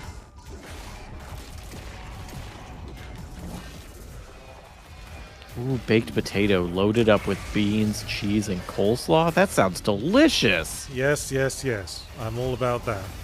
Oh my gosh, can I get one of those? Party Pirate, can you make me one? I like a baked potato loaded up with chili beef. Oh yes, chili on a baked potato. Ooh, chili on most things, great. I love chili.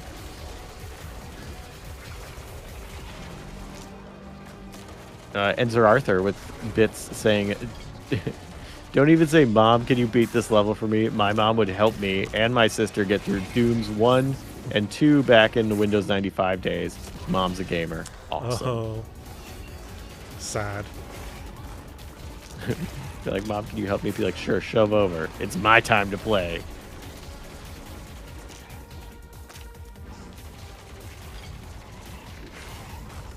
Incarnati says, "I'm craving a full English now." That's beans on toast, eggs, sausage. Yeah, it's like everything you can Something imagine else. for breakfast at once. Eggs, Potatoes. sausage, potatoes, beans, bacon, fried bread. Which is what it is. Which is what it sounds like. It's a piece of bread that you fry. I do love fried bread. Smash Pro One says, "It is important to not mix up super giant games and super massive games." Yes, Very it's confusing. Supergiant are the guys who make Bastion and Pyre and Hades, and Supermassive are the guys who made Until Dawn and the Dark Pictures anthology and all that. Very different prospects. Yeah. Have you played the Dead by Daylight Supermassive game? Oh, the casting of Frank Stone? Yes. No, I haven't. I played some Man of Medan, some of those, the Dark Pictures ones. Yeah, I played the first two of those and then decided I'd had enough. Yeah, I played the first one and had already decided I had enough. I would co-op it with someone if they wanted to play it, but like I don't have no desire to play it on my own. I don't get the co-op mode in those games. I just want to have someone around with me. Is mostly it. Well, just have someone on Skype or stream it with someone. That would work too, but I do like that you can like try to help and sometimes accidentally fuck up someone else's run. Like they're like, "Oh, I'll do this," and you're like, "Oh, I'll do this and I'll help," and then it turns terrible bad, and you're like, "I'm so sorry." I think my problem is that you can't deliberately help or deliberately fuck up because you don't have any idea what any single decision is going to do. Oh, well, that's less fun. I like it when it's sometimes you don't know. Because you want that unpredictability of like, "Oh, I'll reach to pull you up," Yeah. and then you end up, like doing something that makes them fall. It's like, Those oops. games are like, "Oh, you forgot to pick up this box of crackers while you were in a store. Now 3 characters are going to die like 9 chapters from now." Yeah, that's just life.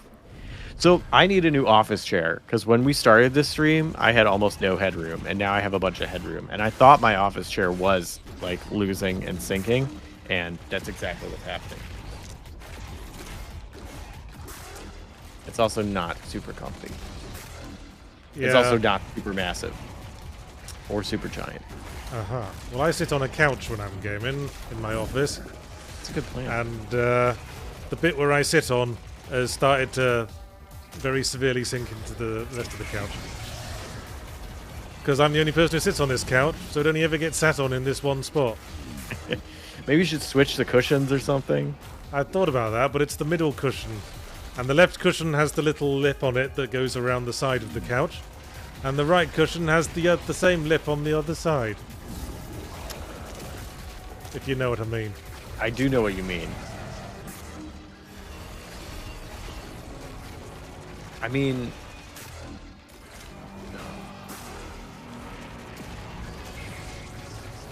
we could do this. We could Tetris this somehow.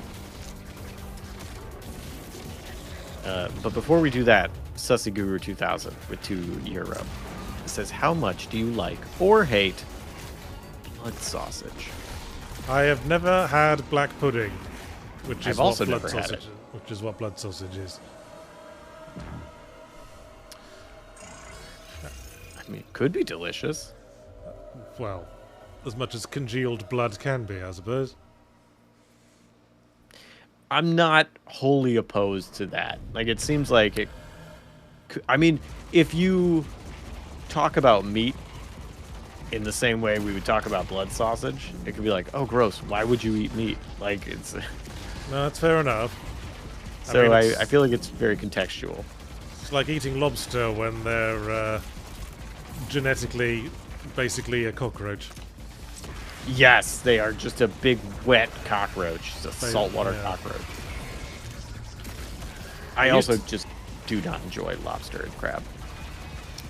No, me neither, really. I don't really like seafood as a rule. Although I do like crab cakes. But that's because it's sufficiently removed from the original crab, I suppose. Makes sense. See, it's they're too crab smelly for me. Yeah. Like that's part of what gets me about crab and lobster is the smell. Also, It is on a unique smell. It definitely is. Like when I eat food, I generally want to smell the seasoning more than the Oh, bugger. food. Ooh, you got exploded. Sussy Guru 2000 is another €5. It says you can replace the pressure cylinder instead.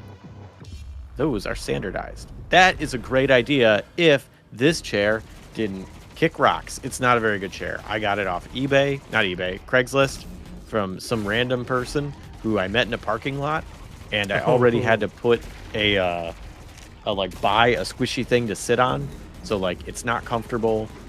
It's not a good chair. I'm just gonna buy a real comfy office chair. I was about to say never buy things from people in parking lots, but I remembered that all the farmers markets I know take place in parking lots. That is true. Also, I buy a ton of stuff from parking lots. Never buy anything from someone in a parking lot who isn't standing under a easily disposable tent-like structure. No, that is a lie. You should always buy stuff from parking lots. I'm a big fan of it. Well, if you're buying intelligence, then sure, buy it in a parking lot. That's very on theme. It's a great neutral location to meet somebody. Yeah. If you're buying the services of an assassin, do it in a parking lot. I feel like you might need somewhere a little less out in the open. Yeah, the dark web is the parking lot of the internet.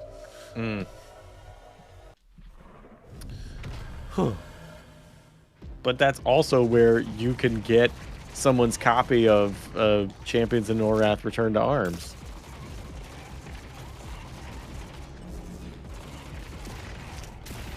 Because someone posted it, and you're like, I do want that game for $10. I'm not familiar with Champions of Norrath as a concept. It's based in the EverQuest universe, but it was a action console RPG. Huh. Up to 4 players. I didn't realize EverQuest had that kind of spin-off. Yeah, it's a really fun game. That and then the sequel is Return to Arms. Did you ever play the Forgotten Realms Dark Alliance games? Nope. Okay, well, similar gameplay to that. It's a very action-oriented, kind of isometric, but not completely, RPG. Up to 4 players. And it's just a lot of dumb fun, and I love them. Hey, Blue! I think they are super fun games. Alright, I'll give this game one more try. Okay.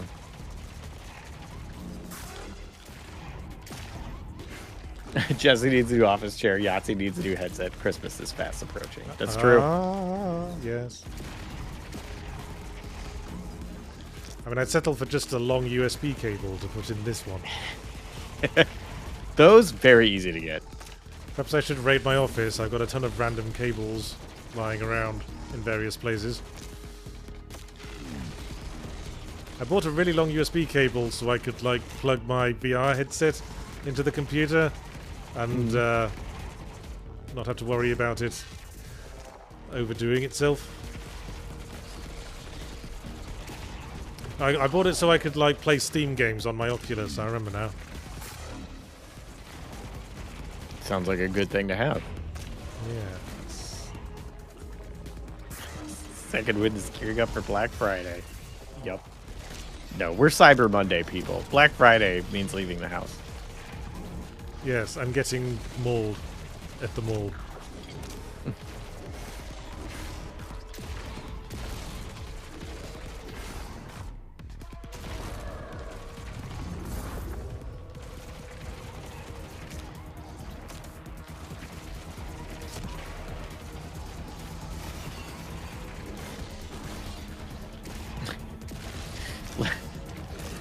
Light Arkin. This is the only thing worth buying in a parking lot is a car, because that's where car lots are. Parking lots. You know what? I hope the next car I buy is not in a parking lot. I hope it is on the street, parked in front of someone's house. Because buying a car from a dealership was just ass, and I would love to not do that again. Just ass? Perhaps you should refer it to the Just Ass League.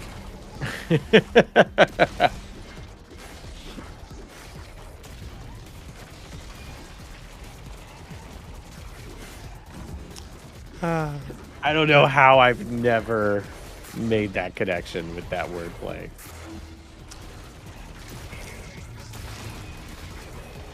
Oh, shit.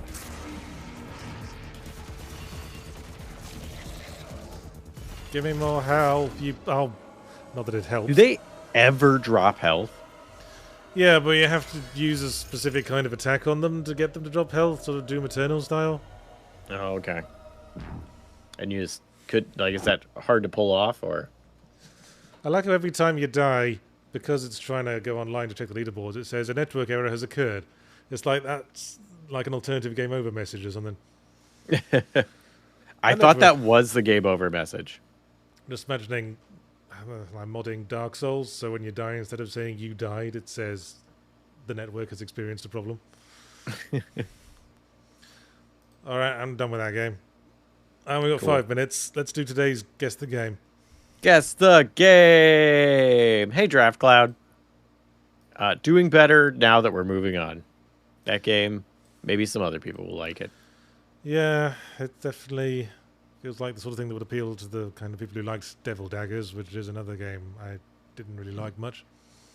That first save go. I'm excited. Echo Delta Point, or whatever it was called. I'm looking forward to it. And source, desktop capture, new tab, there you go.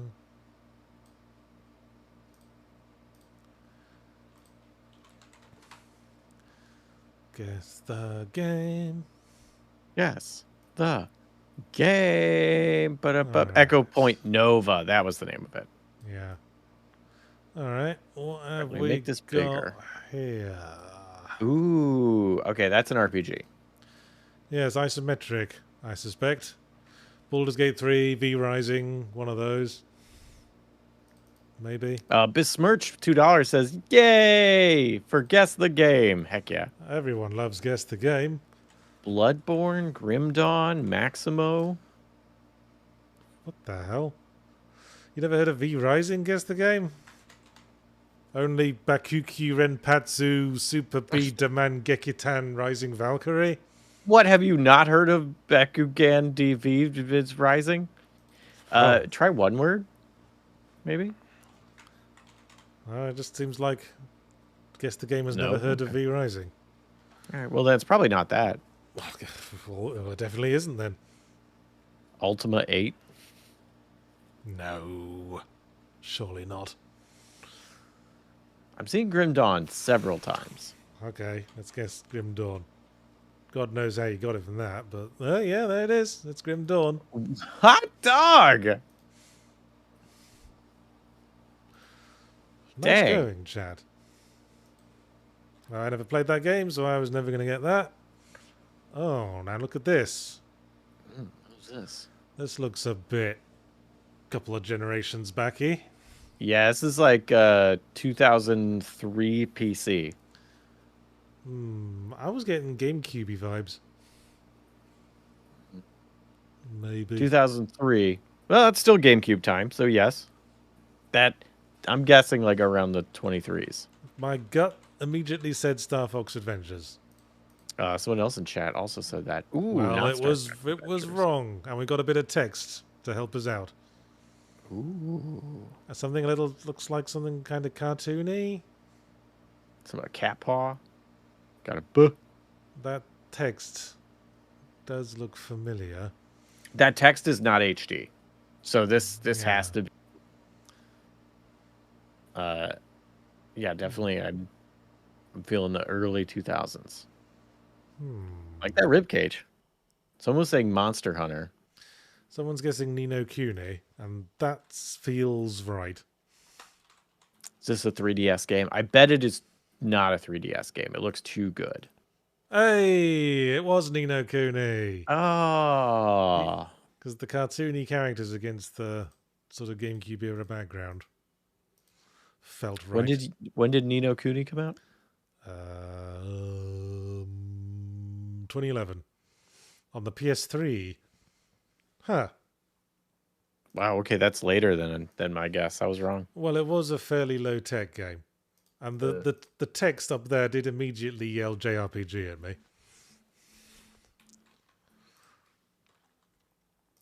Okay, another one. Oh, this does look familiar. Ooh. There's a Switch. Someone has very obviously got a Switch. Okay. So this is post 2017. I think this might be Animal Crossing. You think?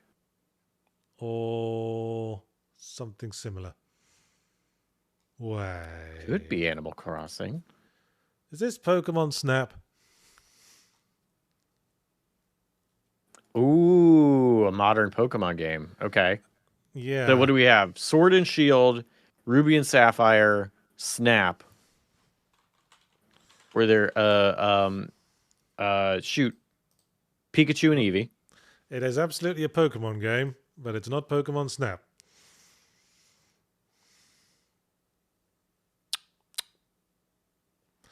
I mean, yeah, that's definitely a Pokeball.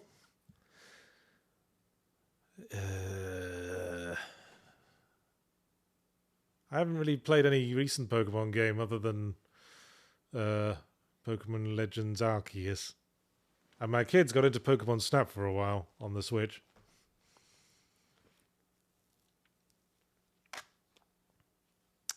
The chat seems very confident in it being Scarlet Stroke Violet. Yeah. Can you guess Scarlet Violet, or is it like no, you have to guess Scarlet or Violet? Well, let's see what we can get away with. Yes, it was Pokemon Scarlet. Or Hey! Pokemon Violet would have also been an acceptable answer. Okay. All right, one more. And then we'll wrap it up because it's 3 o'clock. Aha! Old school. Ooh. It's Legacy of Kain. Soul Reaver. I'm just kidding. I don't think it's that. Okay. I mean, it's as good a guess as any. It's the right. It's got that very boxy 32-bit era sort of, maybe PS2 era sort of stuff. Could be Tomb Raider: The Last Revelation. Could be. Thief? Do you think? I don't Death Trap Dungeon. Oh, it is not chunky enough to be Death Trap Dungeon. Death Trap Dungeon was very chunky ass. It was, oh boy, it was real. It was very chunky. Now people are saying Thief. That torch does look... No, I don't think so. Does it look like you want to steal it? I think Thief didn't have, like, torches that detailed.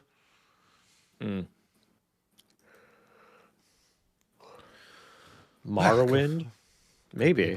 Could be any number of things. I mean, I'll guess Morrowind. Nope. Oh, what is that head? Ooh. Does look a bit Tomb Raider-y. There's like a break in the head with like hair or something. Yeah. And I don't think any of Laura's models have that in the older games. Yeah, it's always pulled back. She might have had something like that in the later games. Yeah. So I don't think it's Tomb Raider.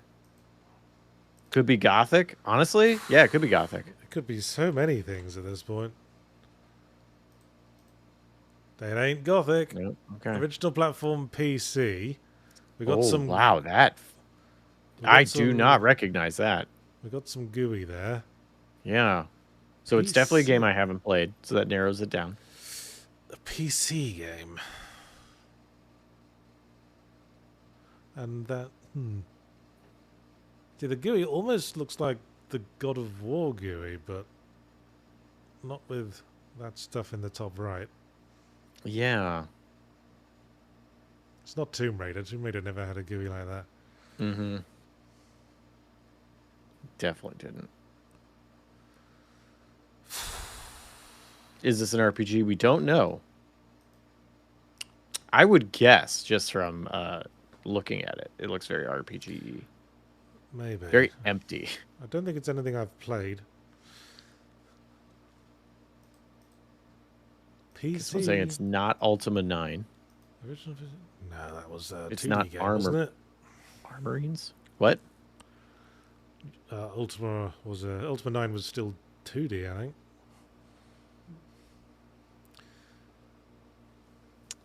Asheron's Call. It's not Arx Fatalis. That's a really good guess, Golden Yetic. See, yeah. But I've played Arx Fatalis, and I'm almost certain not the GUI. Guess the game doesn't believe Asheron's Call exists. Sorry.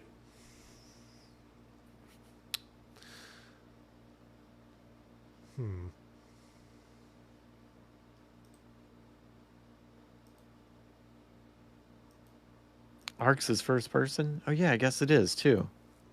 Well, it's not necessarily that's the head of a player though. No. I don't know, though. The point of view doesn't feel right for first person. Blade of Darkness. Never heard of it. Blade. Pretty generic fucking name, but sure. Oh, there you go. That's what The it heck was. is Blade of Darkness? Severance Blade of Darkness. What is Severance Blade of Darkness? It's this. Oh, that straight up looks like Gothic. Yeah. Looks pretty generic, whatever it is. Well, I guess that suits a title like Blade of Darkness. Severance. Also, that blade clearly made of metal. And I'd never heard of Rebel Act Studios. I don't know who the fuck they are. Yeah, I have to look this game up. I have. Oh, it's published by Codemasters. Yeah, that's probably why no one's heard of it. What did they publish? Well, they were big in like the Commodore 64 era, and these days, I think their only notable titles are shit like Dead to Rights Retribution, really sort of like B-grade stuff. Guys, I got some good news. Severance Blade of Darkness is currently available on Steam and on consoles like PlayStation 5 and Switch. We could play this game. Okay, we could. I'm not going to, but we could. But it's only $15.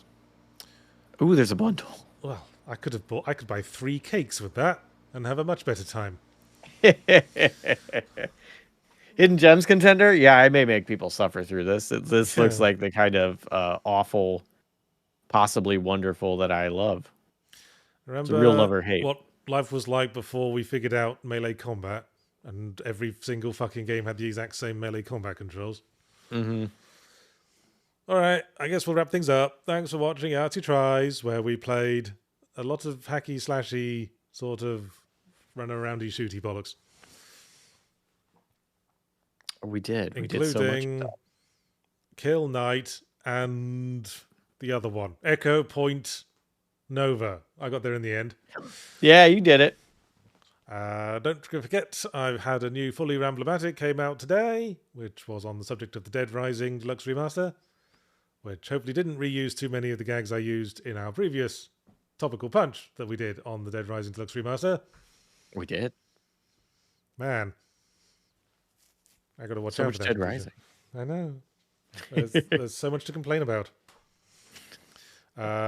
Yes. This and last week's stream will be compiled into a lovely edited video that will go out on Sunday, assuming Jesse Schwab pulls his finger out. And you can also see me and Jesse Galena, on Adventurers Nigh on Saturday. We got too many Jess. We need too many Jessies. We need a Jesse purge. No, we don't. Or one of you needs to start going by J. Oh, we got a J. Shit. We have a J. JS. I'll go if we have to change names. I'll take Rexy. That works. Because we have a Jess and a Jesse. And a Rexy. There you go. That works. Okay with that. Okay. Don't forget, if you appreciate the stuff we do here on Second Wind and you want it to keep happening, then consider subscribing to the Patreon. Hey, guess what? If every single person who was subscribed to the Second Wind channel donated just $1 a month, one measly dollar that you'd never miss, you could probably dig up from your couch cushions most months, then we would never have to bang on about it. We could make videos and we wouldn't have to keep making these impassioned pleas. Like we're on PBS or NPR. Yes. Which are my favorites. I know it's a bore that we keep bringing it up, but you have to sort of maintain a Patreon. It's like a bonsai tree. If you don't, people forget about it, and then you stop making as much dosh. Ooh, it is kind of like a bonsai tree. Yeah. So That's a good one. Yeah. So all you subscribers, go off and subscribe for $1 a month right now. And then you'll have earned the right to feel smug when we do these things. And we'll unlock vowels in chat for you. Yeah. Otherwise, you don't have them. I'm just You kidding. know You what? don't have them. Yes. I've donated to Wikipedia multiple times for no better reason than whenever the little thing comes up that says, hey, consider donating to Wikipedia, I can go, I already have. This message isn't for you, this message isn't for me, it's for the naughty boys. Like the smug's child when the teacher's bollocking everyone in the class except them. And Brett Walden, thanks for the $1.